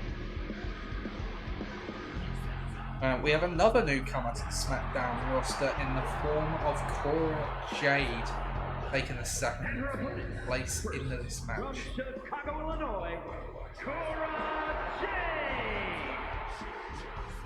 Cora Jade made her debut on SmackDown last week, teaming up with the women's champion Asuka, victorious against Bianca Belair and Zelina Vega on that night. Now she goes it alone tonight in this triple threat match, but that is just one match away from what could be a golden opportunity to hold the Money in the Bank briefcase, which again, it practically guarantees that you will be champion. Definitely an opportunity to be taken seriously.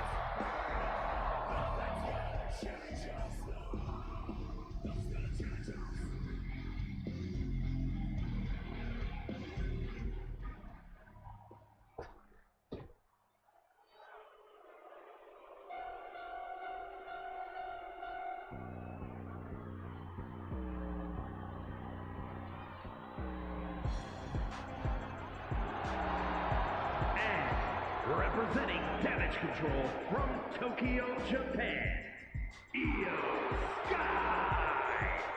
Yeah, Sky has had it a bit up and down so far. Obviously participating in the match to crown the inaugural women's champion. Losing effort. She also came up short against Charlotte Flair a couple of weeks ago. Hasn't really fully got going yet. Of course, if she can qualify for Money in the Bank, that would be a huge momentum boost. Even more so if she could win the briefcase.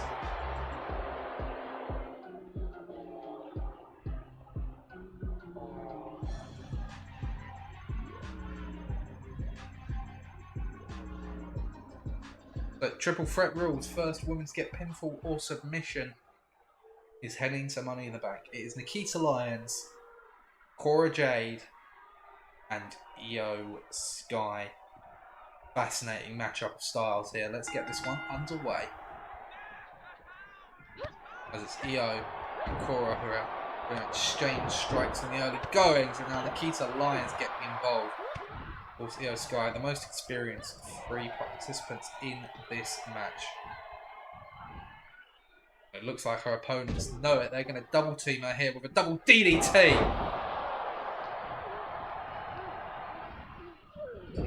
Into the corner we go. With a Shining Wizard and a Bulldog combination, and Io Sky was just waiting to strike. It's a stomp there, Io Sky. The lights up, high speed, high octane, high tempo contest. Obviously you expect, we want to slow down the pace of the match a little bit. On a ripcord knee from Io Sky. Now I'm going to follow that up with a Dragon Corkscrew to the leg. And again! And Io Sky looks to be on form tonight.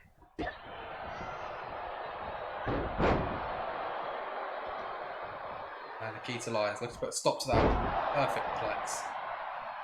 Doesn't get the bridge though. Cora Jade bringing a kendo stick into the match, but intercepted by Nikita Lyons, who looks for a suplex, but she's not going to get it. Instead, she's going to take the kendo stick from Io Sky instead. Now Cora Jade, a double team against Nikita Lyons, but it only lasts for so long. A kendo stick to the face. Looking for perhaps a shining wizard of her own, but didn't fully connect flushly with it. Now Cora Jade has Io Sky against the ropes.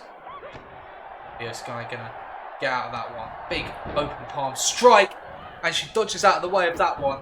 And a big kick as well.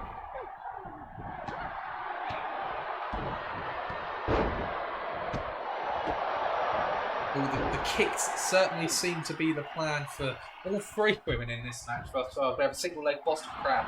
Cora Jade able to fight out of that.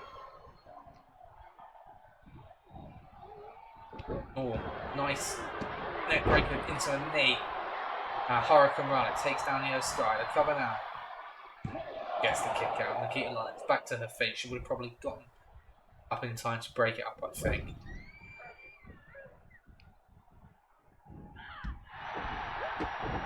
Cora Jade with a shot to the leg, not in an ideal position. Sweeps the leg low.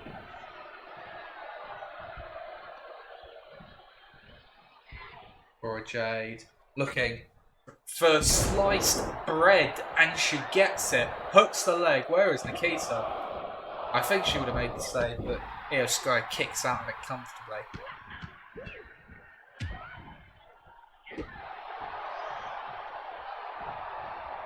Ground and pound from Nikita Lyons to both of her competitors in this match.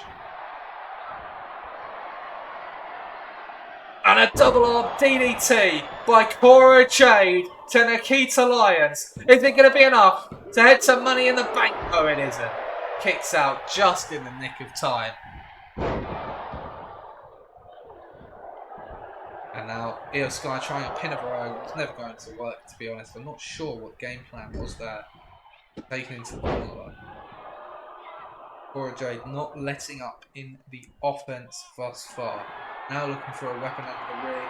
It's another kendo stick. Here we go. Io Sky with a suicide dive, wiping out Cora Jade.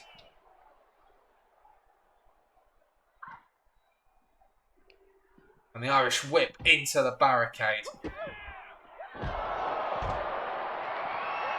Misses the kick, and she's going to pay for it with multiple shots from the kendo stick.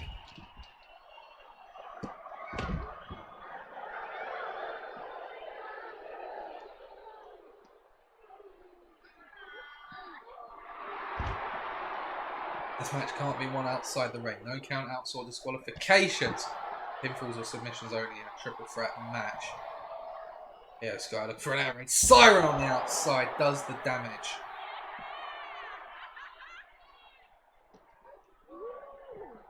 And into the barricade goes Cora Jade. Serious damage done there.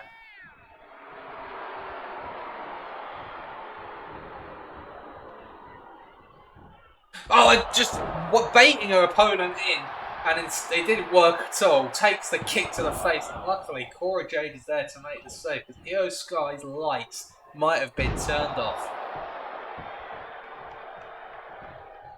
Starting to get back to her feet. Jade gonna intercept.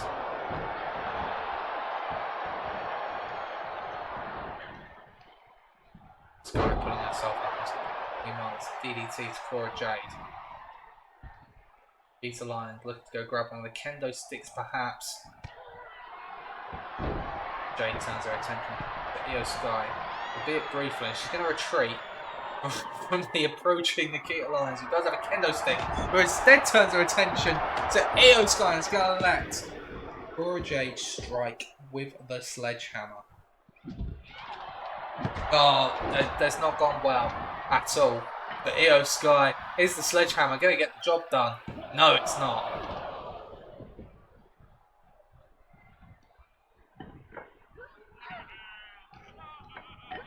Into the corner we go. Now Nikita Lyons with an Irish whip. The referee gets in the way again. Referees really need to stop putting themselves in a position where it's going to interject with the result into the cover. Easy kick out from Cora Jade. She gets a kick to the face for her troubles. And nicely done by Io to move out of the way of that one.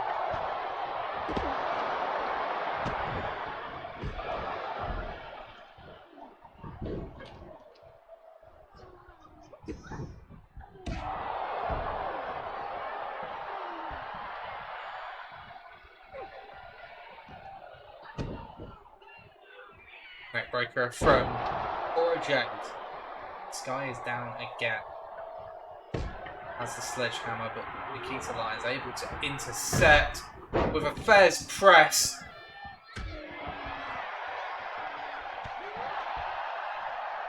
Alright, nice counter there from Io Sky.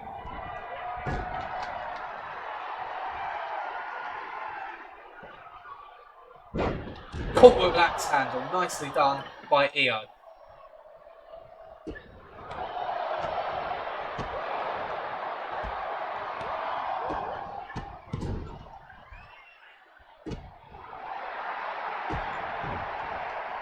Into the corner, a running Meteora, but instead gets out of the way, knees to the turnbuckle. An arm drag by Nikita. Cora rolling out of the ring. Nikita has the kendo stick, takes a kick to the gut instead. Io looking to steal a win. No! Barely gets the shoulder up, misses the open palm slap, and Nikita Lyons with the submission, but Cora Jade is there.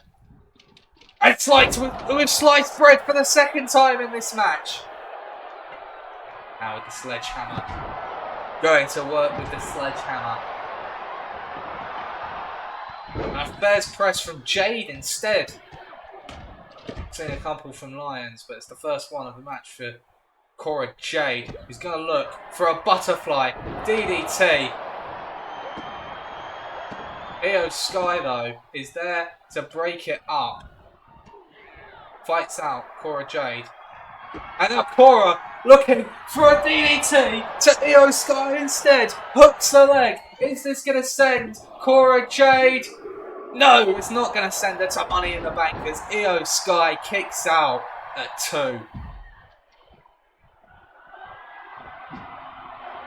And a big strike, dropping Lyons.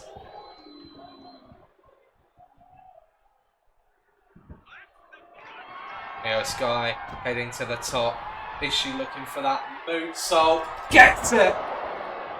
Cora Jade, though, she was there. She was always going to make the save.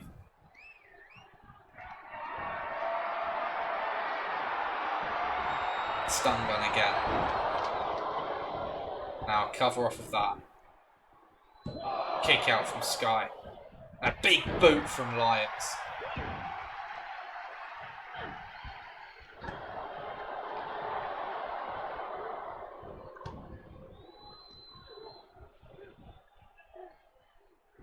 Again from Sky.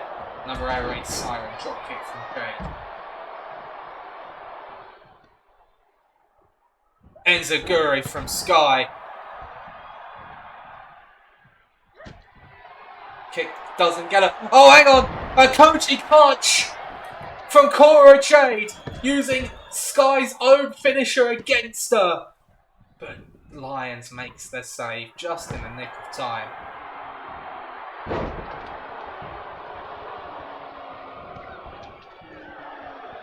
Cora Jade almost spoilt for choice, not sure which opponent she wants to attack first. Irish whip, here we go. It decides to taunt. She decides to taunt her opponent instead. Nikita with another arm drag takes down Jade, but again, Sky is there to make the save when it's needed. Dragon suplex with a bridge. But Jade makes the save this time.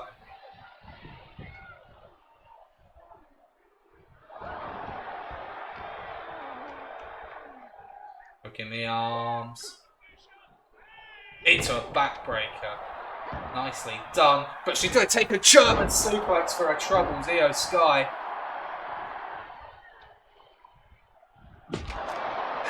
Nikita Lyons breaking the kendo stick over the body of Io Sky. Again, it's not going to be enough. Jade once again back in the match.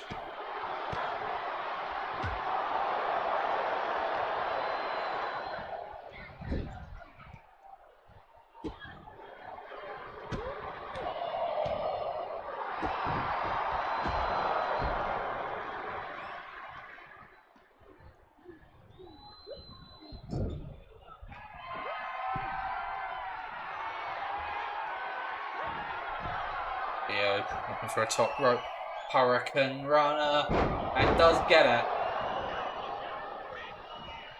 Another Fairs press from Cora Jade. Into a cover. Is it enough?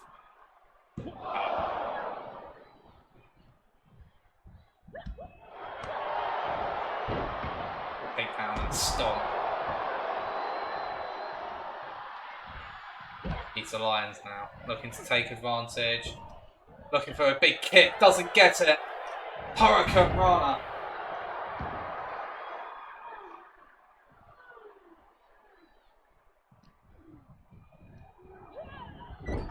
Into the corner we go.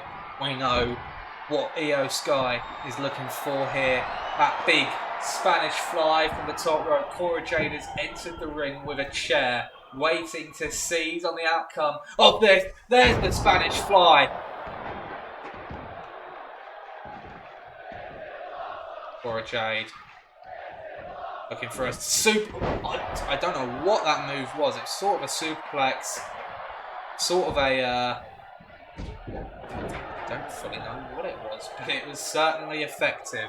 And now Cora Jade looking to put the finishing touches on this match with that double arm DDT. Intercepts Io Sky. She saw it coming. Into the corner. Takes her out of the equation. She needs to go for the pin. Cora Jade needs to go for the pin, and she hasn't. Taken out by Io Sky.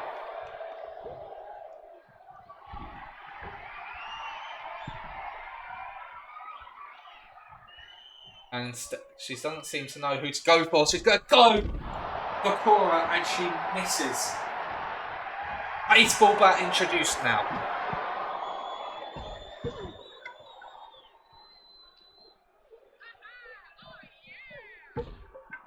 Nikita Lyons taking. Oh no, I thought she was going to take Cora Jade back into the ring. Instead, just using the apron as a weapon.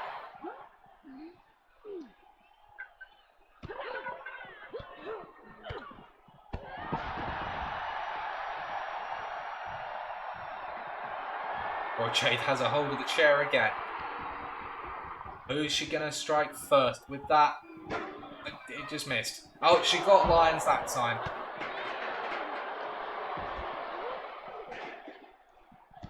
Sweeps the leg.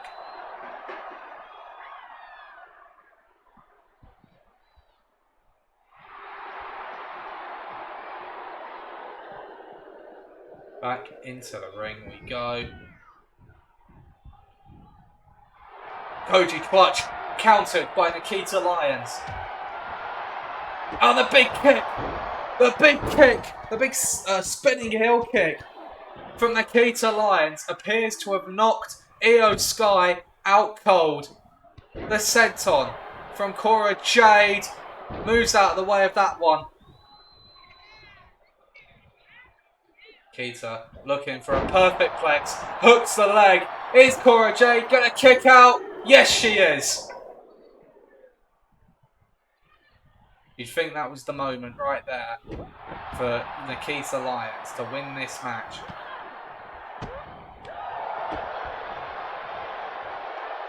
Big German suplex to Lyons. Saved by Cora.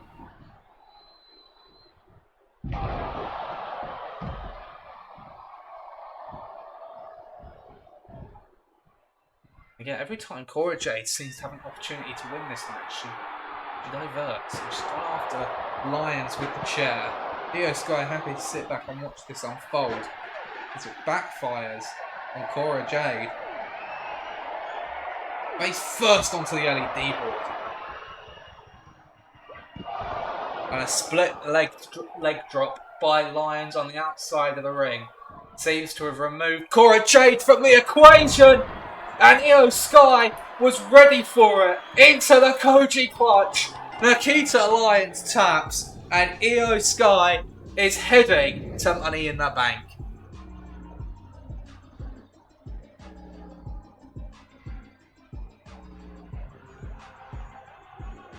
She waited for her opportunity. She struck at the right moment. And Io Sky qualifies for the Money in the Bank match. here is your winner, Io Sky.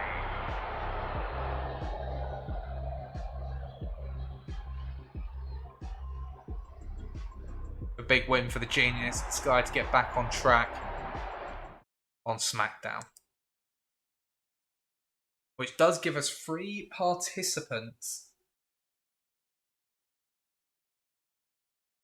in the Women's Money in the Bank match.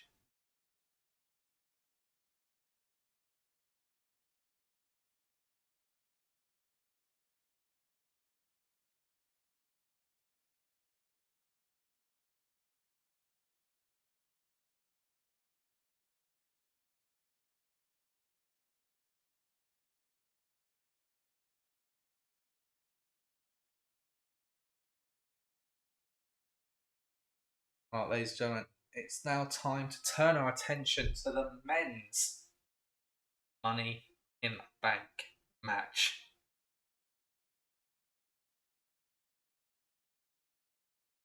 Let's get our first qualifier for the men's Money in the Bank ladder match underway.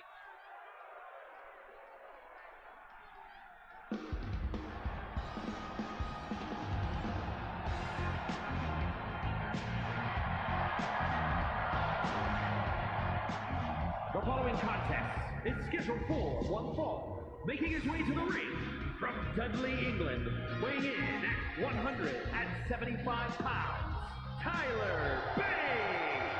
First appearance of the series for Tyler Bate, as he looks to qualify for the Money in the Bank match.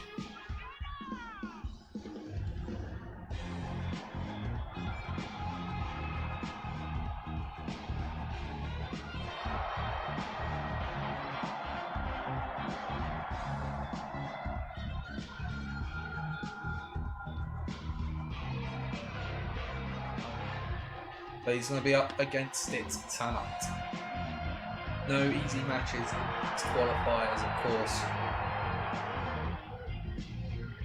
But Tyler Bate is certainly not match sharp, as I said, it's his first appearance of the series. But if he can get the win, it's going to be huge as he heads to Money in the Bank. But he's going to be taking on not just a strong opponent, but an upset and angry opponent.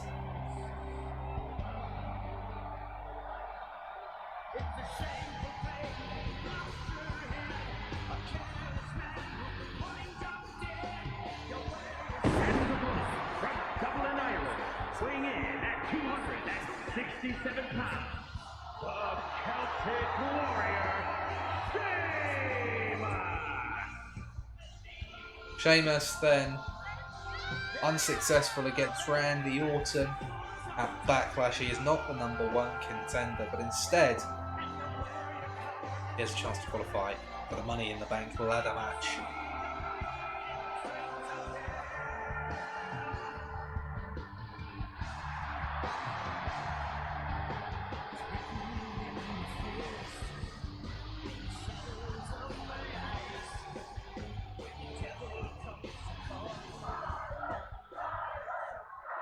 The interesting matchup here, Tyler Bate taking on a much larger opponent in Sheamus. So let's see how this one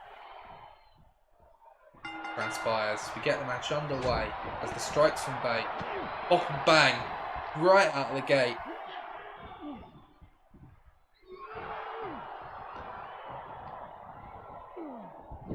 Tyler Bate, quick out of the blocks in this one, looking to take advantage of all the damage that Sheamus sustained at the hands of Randy Orton at Backlash.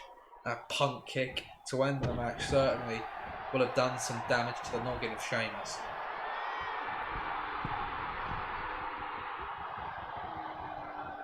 Fast start to the match from Tyler Bate. Is it going to be enough? I think that was a flying headbutt. Takes Sheamus down. Sheamus looks to be out of it already as he moves out of the way of that. And that might be the opening that Sheamus needs to take control of the match. Walking Tyler basically the entire length, entirely around the ring. And that went neck breaker after that power slam.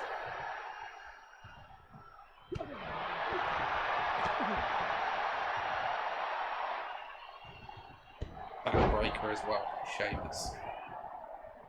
Looking to go for the ground and pound, but Tyler able to roll through and turn it into a move of his own. But Sheamus going to push him off. Powerful legs of Sheamus.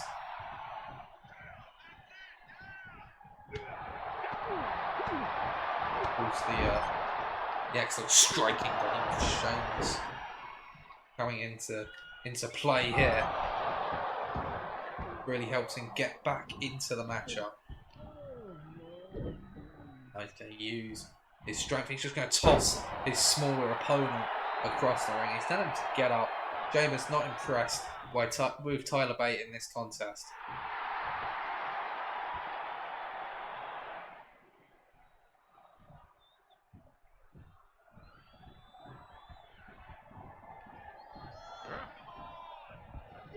As well by Sheamus. It was a good start for Tyler Bate. The match has quickly slipped away from him. Sheamus to the second rope and a shoulder tackle. Almost sent Bate absolutely flying. Now looking for a deadlift power slam is Sheamus. Sorry, a power bomb, not a power slam. And a deadlift gut wrench suplex.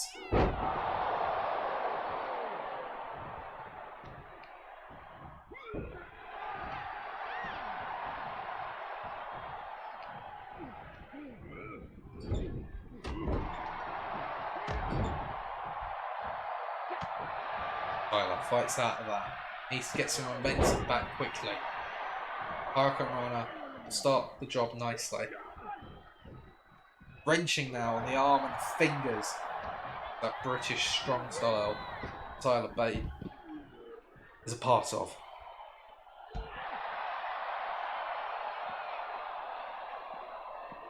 Standing shooting star press.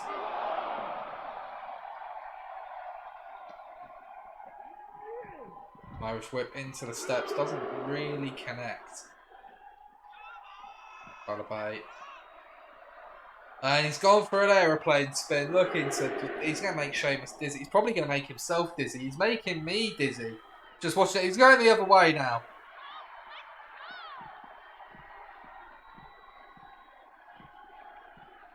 And he drops Sheamus. Well, you can see, look, Tyler Bate himself is dizzy after that. Is he even going to be able to get back in the ring? As it hits a 5 count now. And this time into the steps, it does work. Tyler Bate now working on it. He needs to be careful of the referee's count. Referee shouting at both men to get back in the ring. Irish whip countered by Sheamus. Into the ring goes Sheamus. Back in the ring is Tyler Bate. Clothesline. Gonna do the job for Sheamus. Counted now by Bate. Again, working the arm. Nicely done. And now Sheamus drapes across the ropes. Dumped to the outside by Tyler Bate, who's really got back into this match nicely. Looking for a suicide dive. The crazed look in the eyes of Tyler Bate. Oh, but he's caught by Sheamus. A right hand. Actually, I think it was a left hand hook by Sheamus. Back into the ring. But he's caught with a Hurricane Runner. He takes too much time. You might have called Tyler Bate, but he wasn't going to keep him down for long. Bate now to the top rope. A spiral tap from Tyler Bate to put down Sheamus. And it's a 2 count. Sheamus kicking out at 2 from the spiral tap. And now off the second, and this time the springboard elbow is going to land for Tyler Bate. Shooting star press. And Sheamus kicks it.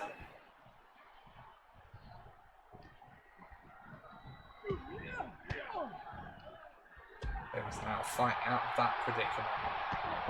Big clubbing blow and a second one from Sheamus. Into a power slam now.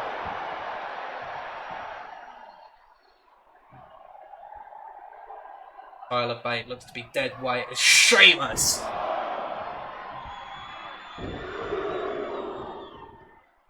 With a trifecta of Irish curse backbreakers. Sheamus admiring its handiwork. He doesn't see that Tyler Bate has got back to his feet and he's going to trip Sheamus up there.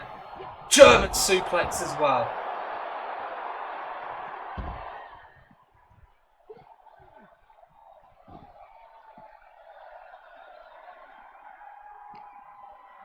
And again, Tyler Bate continuing to work the arm of Sheamus. Into the steps goes Sheamus. This match swings back and forth consistently. It could go either way. As Sheamus going to get back into the ring.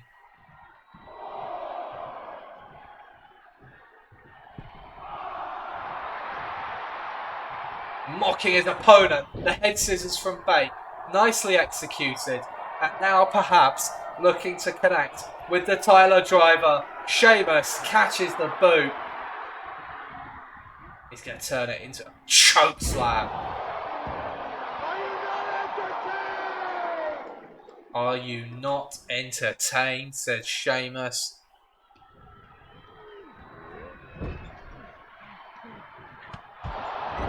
And he has a point. This has been an excellent match to this point. Bate fighting out the corner there. And again, going to town on the arm of Sheamus. And again, Tyler Bate has been insistent on that this whole match. Definitely came into this one with a game plan. Is it going to see him through? So Money in the Bank. Another standing shooting star press.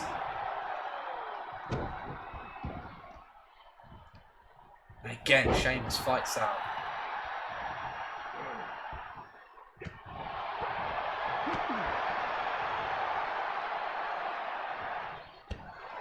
Another backbreaker by Sheamus.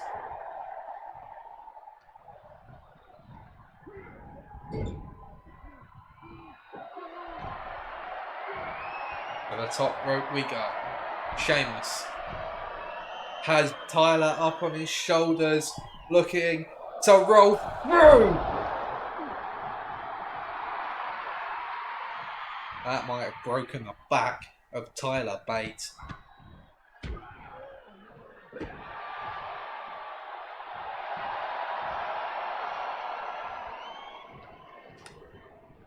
Sheamus looking perhaps for white noise. Tyler Bate slips out of the back and hits a reverse DDT and an elbow drop.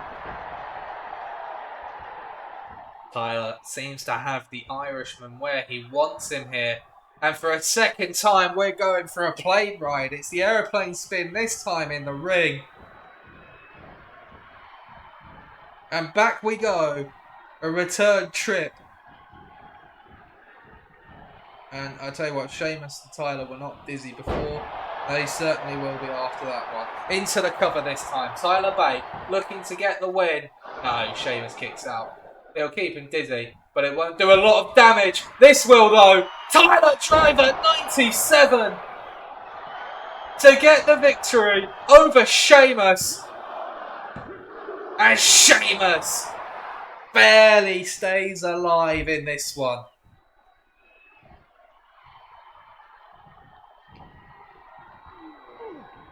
Tyler Lowe, he remains unfazed. Once again, working the arm of the Irishman.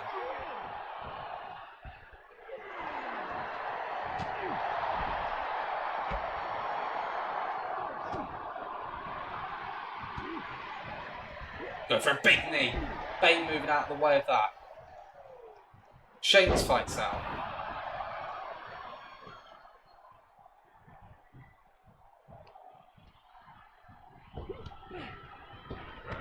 There you go, John. Oh, Tyler fights out of that again. The resiliency of both men on full display in this match. It's been back and forth the whole way through. Sheamus now with a shoulder breaker.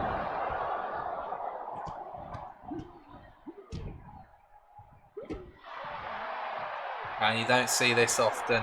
Sheamus heading to the top rope. Dropping the knee across the face of Tyler Bate. And Sheamus says enough is enough. He's ready to put the exclamation mark on this match with an Irish curse into a brogue kick.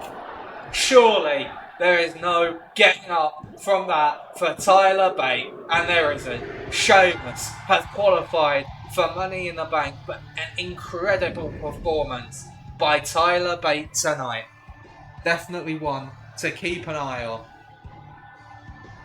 But Sheamus is the first individual to qualify for the men's Money in the Bank match, and he had to fight for it. He's been in some wars recently, Sheamus, between the match with Randy Orton and this match tonight. The Celtic Warrior, Sheamus! Big win for Sheamus.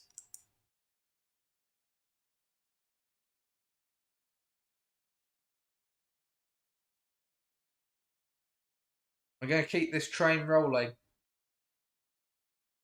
We're going to head to the women's division now for another Money in the Bank qualifier. After this match, we will know half the field for the women's Money in the Bank match. So let's get this one underway.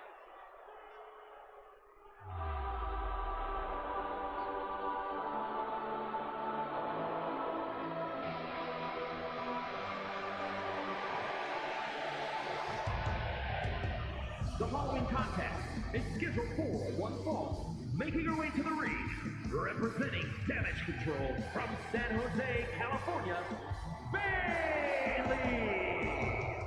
Well, Damage Control have already seen one member qualify for the Money in the Bank match earlier tonight. Io Sky taking the first qualification spot for SmackDown.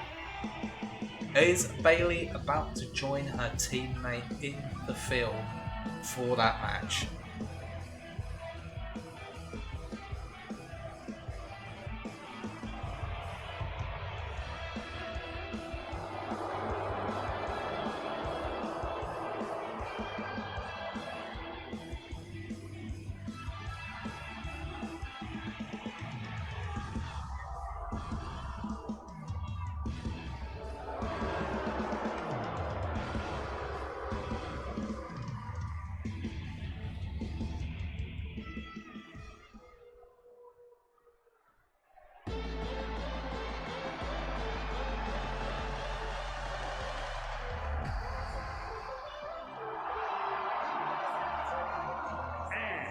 From Laredo, Texas, Roxanne Perez. Roxanne Perez, yet another one of the newer members of the SmackDown Women's Division. She got the win in her debut a couple of weeks ago. But this is a different game entirely, taking on one of the veterans of the Women's Division in Bailey. But if she can win, a great prize awaits in the form of the Money in the Bank match.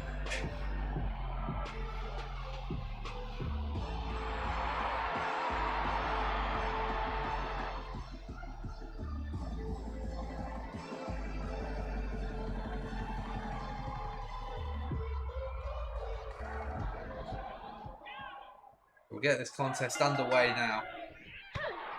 Dakota Kai and Conor Bailey for this match. As these two were unsuccessful in challenging for the Women's Tag Team Championships, and it looks like Bailey may be turning her attention to singles glory.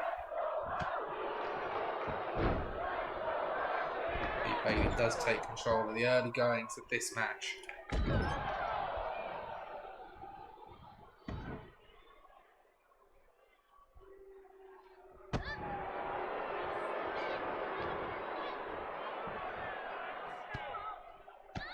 Bailey does well to fight out that predicament.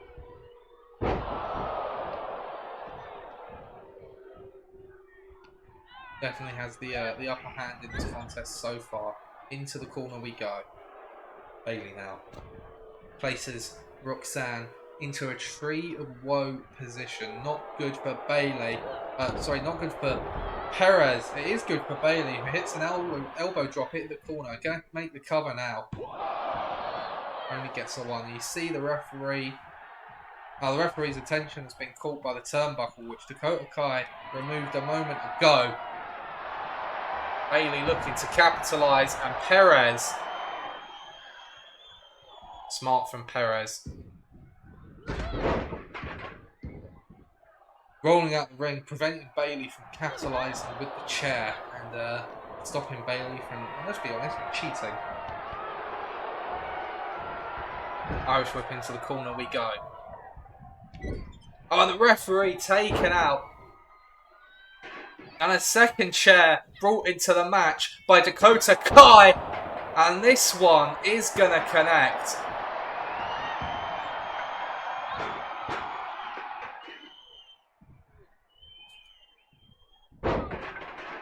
Some damage certainly done in this match. Remember, it's not no disqualification.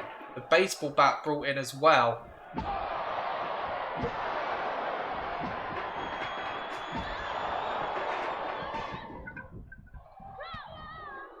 Bailey's certainly taken advantage of the referee being knocked down here.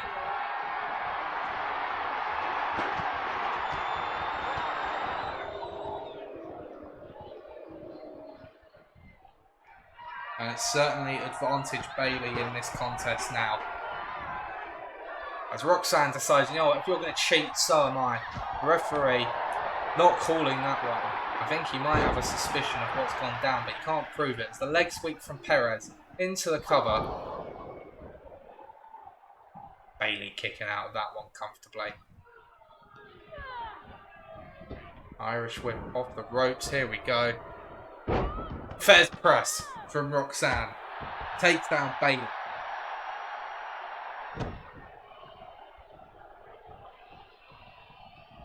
For a kick to the side of the head when she gets there. The drop kick. And now Perez looking perhaps to end this match. Looking for the pop rocks. But Bailey gets out of it and says, wait, hold up. Bailey seems to be begging for mercy. Now we've seen that from Bailey before. Rose plant wipes out Perez to qualify for Money in the Bank. No! Perez kicks out and Bailey cannot believe that she is kicked out of that. Multiple chair shots, the baseball bat, the rose plant. And it's not enough for Bailey to win this match, at least not yet.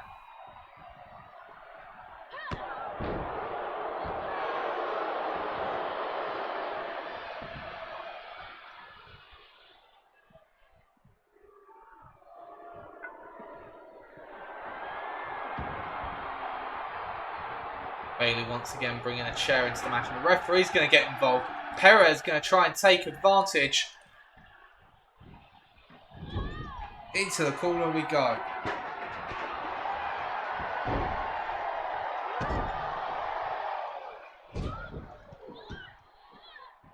Perez does seem to be getting a foothold back in the match despite all the shenanigans, all the scheming and the cheating by damage control. Perez is still alive in this match.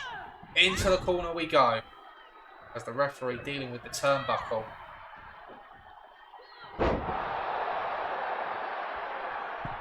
Perez to the second rope. What's Bailey going to do? Nothing. She's going to get splashed. Cover now from Perez. Not going to be enough though.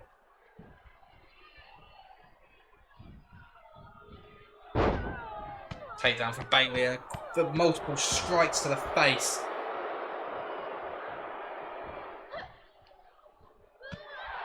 Again, Perez going to fight out. Bailey going to fight out of that one though. Big strike to the face. Trips her up. Into a cover. Nicely done by Bailey with the bridge as well. No! Kick out again from Perez. Back to her feet. Bailey. With Bailey to Bailey, the centre of the ring. Is that going to be enough to send her to Money in the Bank? It is.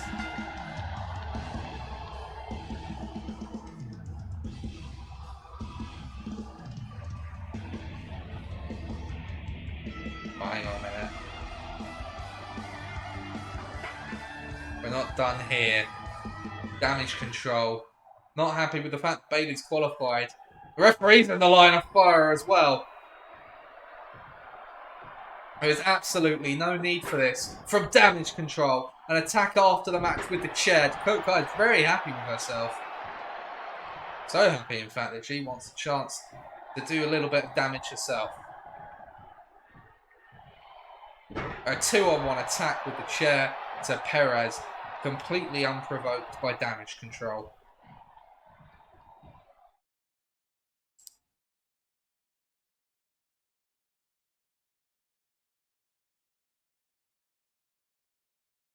I don't think that was necessary by any means. Bayley qualifies for Money in the Bank at the expense of Roxanne.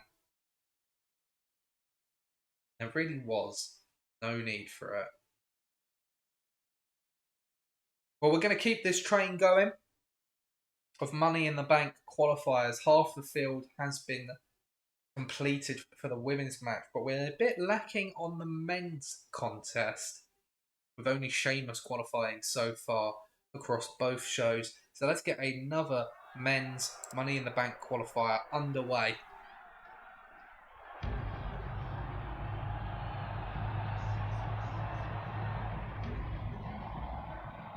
Of course, a legend is out first in this match.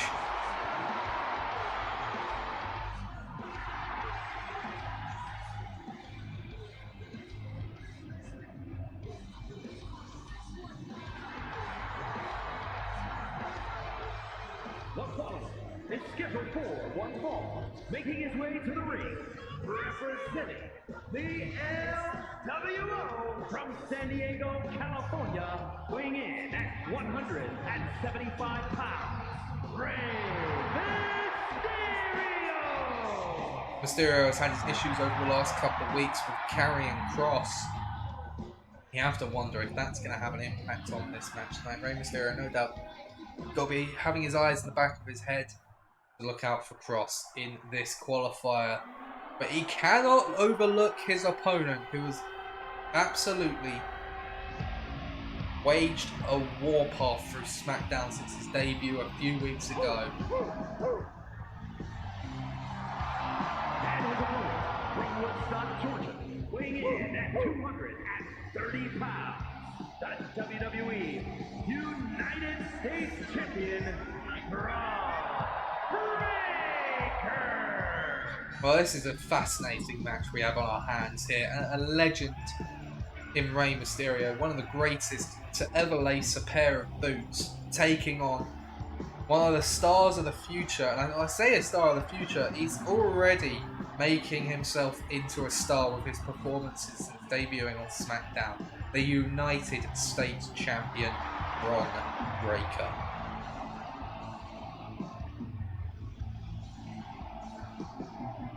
Either of these participants, I think, will be a worthy contender to be taking part in the Money in the Bank match. So let's see how this one goes down as Rey Mysterio takes on the United States Champion. And immediately, the power of Braun on display, but Rey, he's not going to go down without a fight. Rey, off of the second run, the springboard, taking down Braun.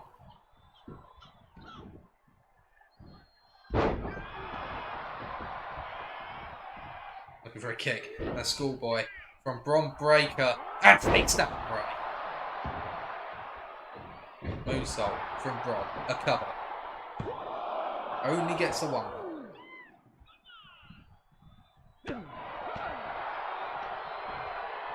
Backbreaker and Braun Breaker.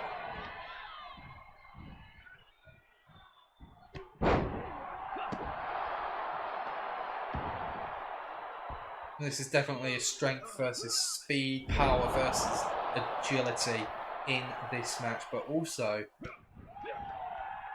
experience versus sheer explosiveness and determination from Breaker.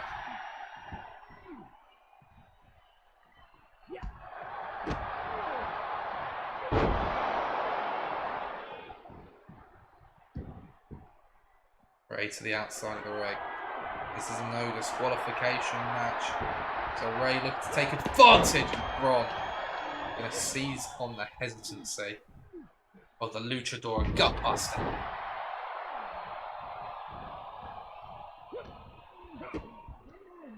Braun hooking the arms. He slams him down and looking for another moonsault.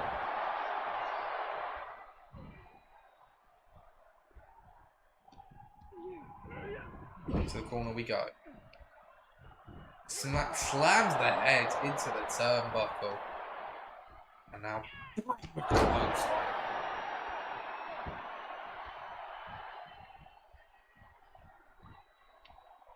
Braun has a hold of the kendo stick now. Ray brought into the match. Ray moves out of the way.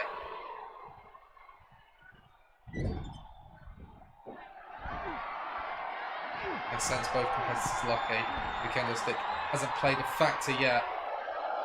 Bulldog from the top rope by Rey Mysterio.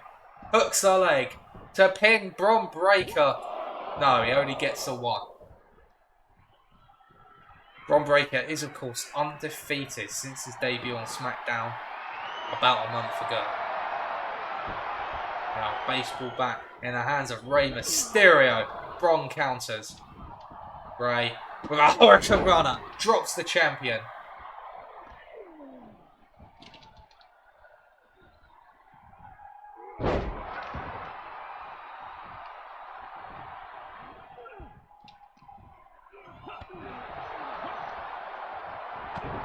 Oh, hang on a second.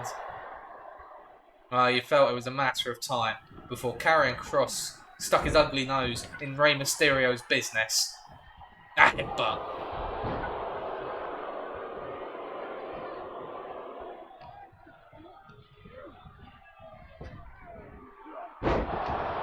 Bron Breakker, he's going to take a breather while Karrion Kross does some damage to Rey. He's got a kendo stick. Damage done by Karrion Kross. I don't think Bron Breakker is exactly happy about it, but he's going to take it nonetheless as the spear leads in to the Steiner Recliner. Rey Mysterio in trouble here. Is he going to tap out? No, he's not. He's going to fight out of it. Rey still very much in this match, despite the interference of Karrion Kross. Rey now looking to fight his way back into the match. Military press slam by Breakker.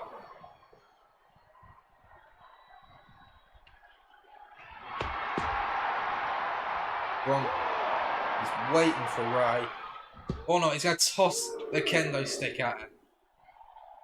He's decided he wants the baseball bat instead. Now telling Rey to get in the ring. He's offered up the kendo stick to Rey Mysterio. But he's not going to do Rey many favours.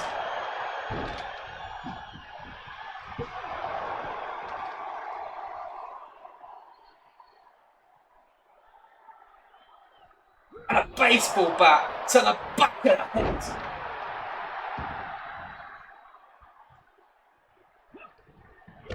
Rey though fights back off the second rope, but Bron moves out the way. Bron with the military press into the power slam. Is that going to be enough to send Bron Breakker to Money in the Bank? Yes, it is. Another huge win for Bron Breakker, but this one comes with a bit of an asterisk to it. Karrion Kross getting involved. Bron's not going to be happy that that win has an asterisk next to it, but he will nonetheless be happy to go to Money in the Bank.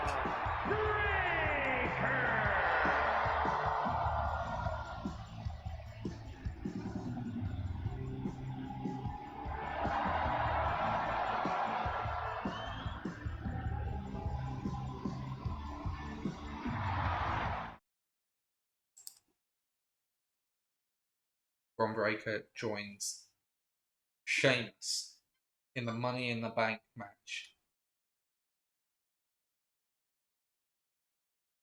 Well, now it's time for our main event. It's time to determine who will challenge Asuka for the Women's Championship at Money in the Bank. So let's get our main event underway. It is a triple threat match. I'm on my own against the wall. The pressure's building. The following contest is a triple threat match. Making her way to the ring from Knoxville, Tennessee, Bianca Belair. Now, this may be a controversial decision by our general manager, The Rock. Bianca Belair has challenged for the Women's Championship at the last two pay-per-view events, Night of Champions and Backlash, and on both occasions she was unsuccessful. There is an argument to be made that Bianca Belair needs to go to the back of the line and start working her way back up the rankings. However, both of those matches do come with caveats. She was the first woman to enter the Night of Champions, and she didn't get pinned in the triple threat. In fact, it was her KOD that got the win, Asuka using the poison mist to steal the win right from under Bianca's nose.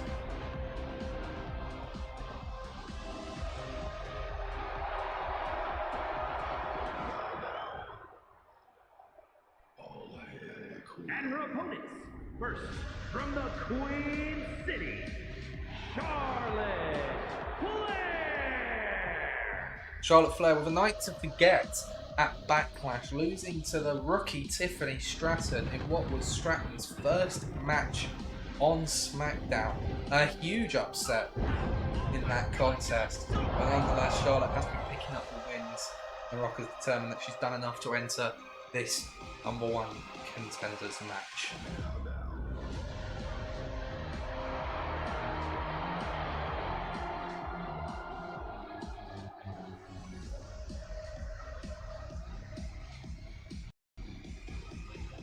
That's two participants out in the triple threat. Let's get the final participant, and of course, if Charlotte Flair is in this match, it's only fair that the woman who beats her is also participating.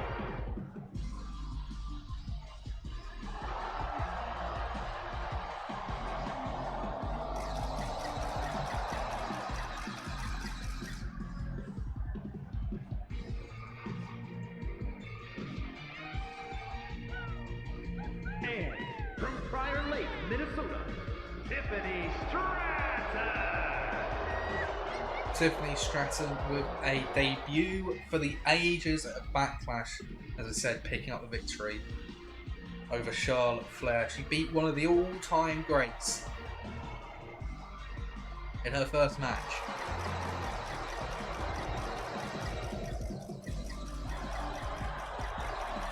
That's such an achievement. The Rock has put us straight into this #1 contenders match. This could be a meteoric rise up the rankings for Tiffany Stratton if she can win tonight, but she's got to beat two of the very best to do it in Bianca Belair and Charlotte Flair as we get this match underway, and immediately Charlotte goes after Tiffany.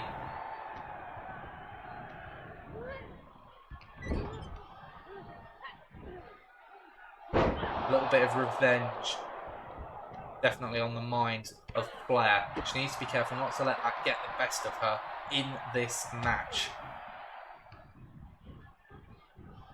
Stratton looking for a slingshot to Bianca on the second rope, and takes down Flair as well. It's your main event of SmackDown. Asuka going to be watching this one very closely, about to find out who her next opponent will be. Belair now off the ropes, and a neck breaker. The athleticism of Belair on display. There's a takedown as well.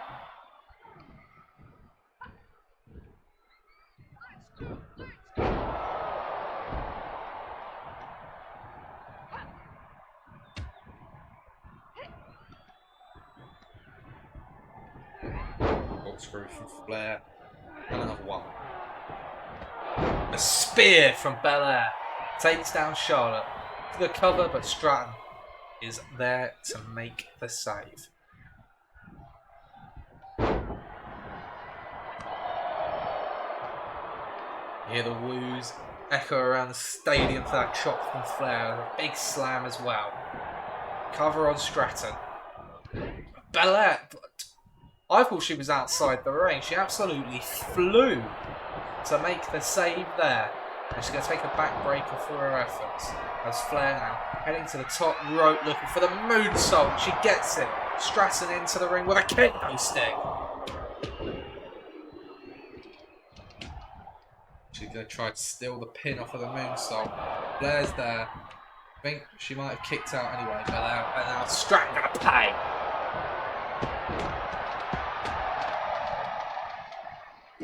Big boot from Flair. Cover now. Bianca kicks out. Stratton into a Fujiwara. Oh, I can't say it. Armbar. Why was armbar the part I couldn't say? Anyway, Bianca intercepted by Stratton. Into the corner she goes. Charlotte gonna use her opponents as weapons against each other.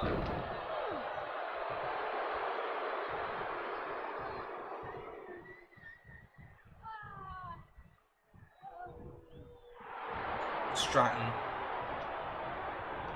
back to her feet. Bianca back in the ring as well as a power slam by Stratton. Has hold of Flair. Charlotte looking for a spear, gets it, but Bianca's there. No time to appreciate your handiwork for Charlotte. Now the cover on Stratton. Oh, the spear, is it going to be enough? No, Stratton kicks out.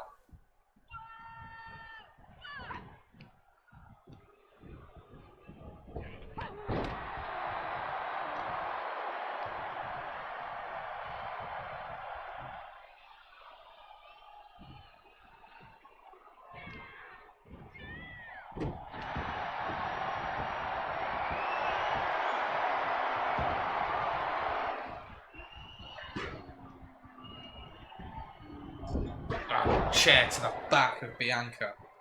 And to the face of Stratton. Stratton's not going to be happy about that.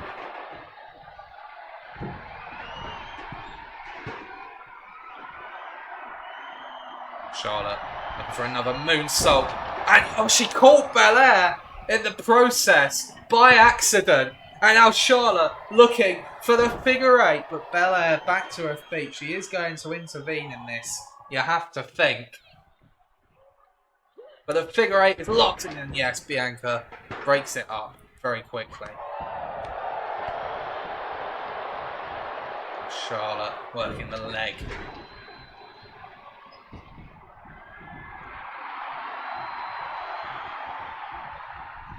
I'm not sure if mocking the Queen was a good idea as Bianca takes a shot to the head with the chair.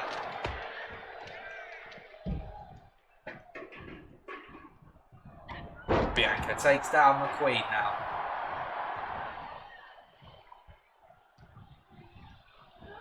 Off for the ropes we go. A nice slam from Bianca. Outstanding moonsault as well. The athleticism on full display. Stratton with the save.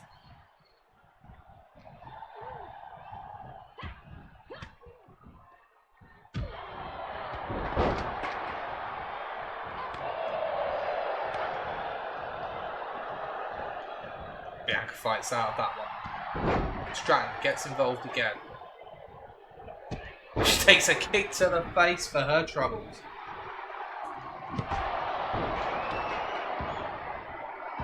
Charlotte's telling Stratton to get in the ring. But Bianca, seizing on that momentary distraction to get a shot in against the Queen. A German suplex.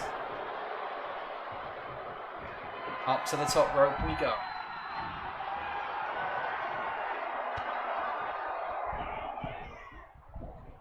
Charlotte. Oh, hang on a second. A Spanish fly from the top rope. Both women are down.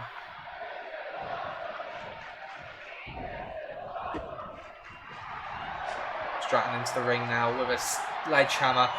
But And a KOD from Belair. Hooks the leg. Stratton with the save.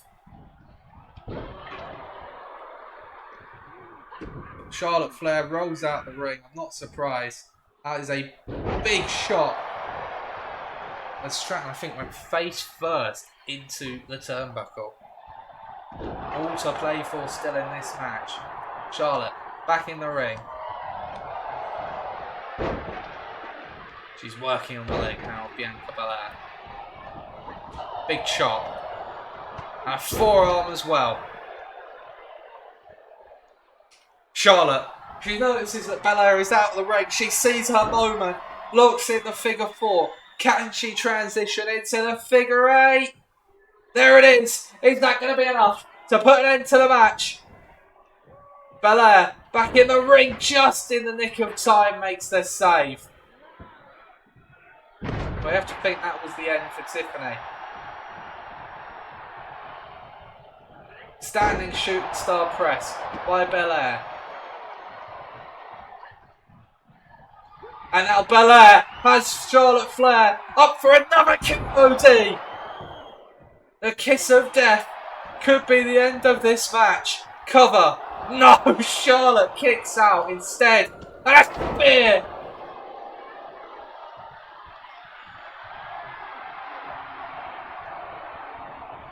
Oh, that's just Tiffany with the chair to the face of the Queen. Charlotte's out. It is Tiffany and Belair in the ring. Off the spear. Is it going to be enough? No.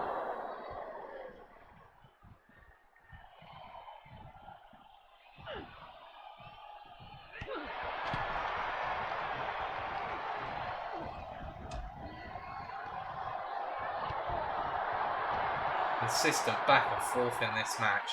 Tiffany and Belair looking to work together against Flair. And a big boot. Momentary alliance was just that, momentary. Neckbreaker takes down Stratton.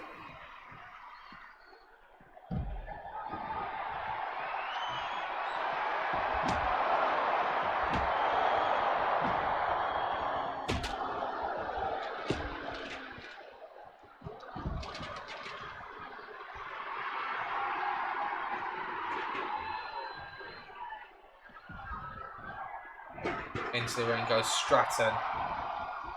Hoists Flair up. Rolls through. Belair looking to seize on the opportunity with a court buster. Standing shooting star press from Belair, but Tiffany going to be able to make the save. Back suplex.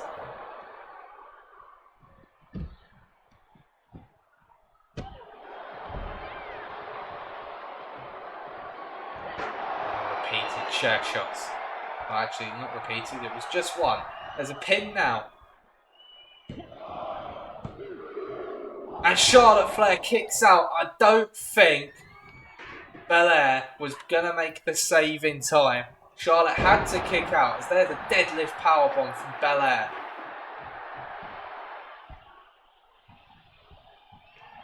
And now Belair has Charlotte up for the KOD once again. And Tiffany just too late. Bianca has another shot at the women's champion.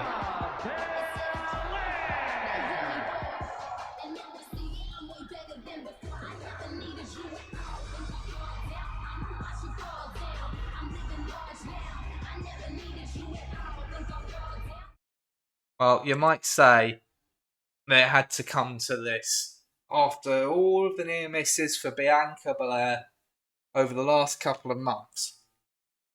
You'd think that maybe it has to come down to a one-on-one match between her and the champion, Asuka, and that's what she's got tonight. That's going to be it for Universe Mode, everyone. I hope you enjoyed this week's show. Take care and have a very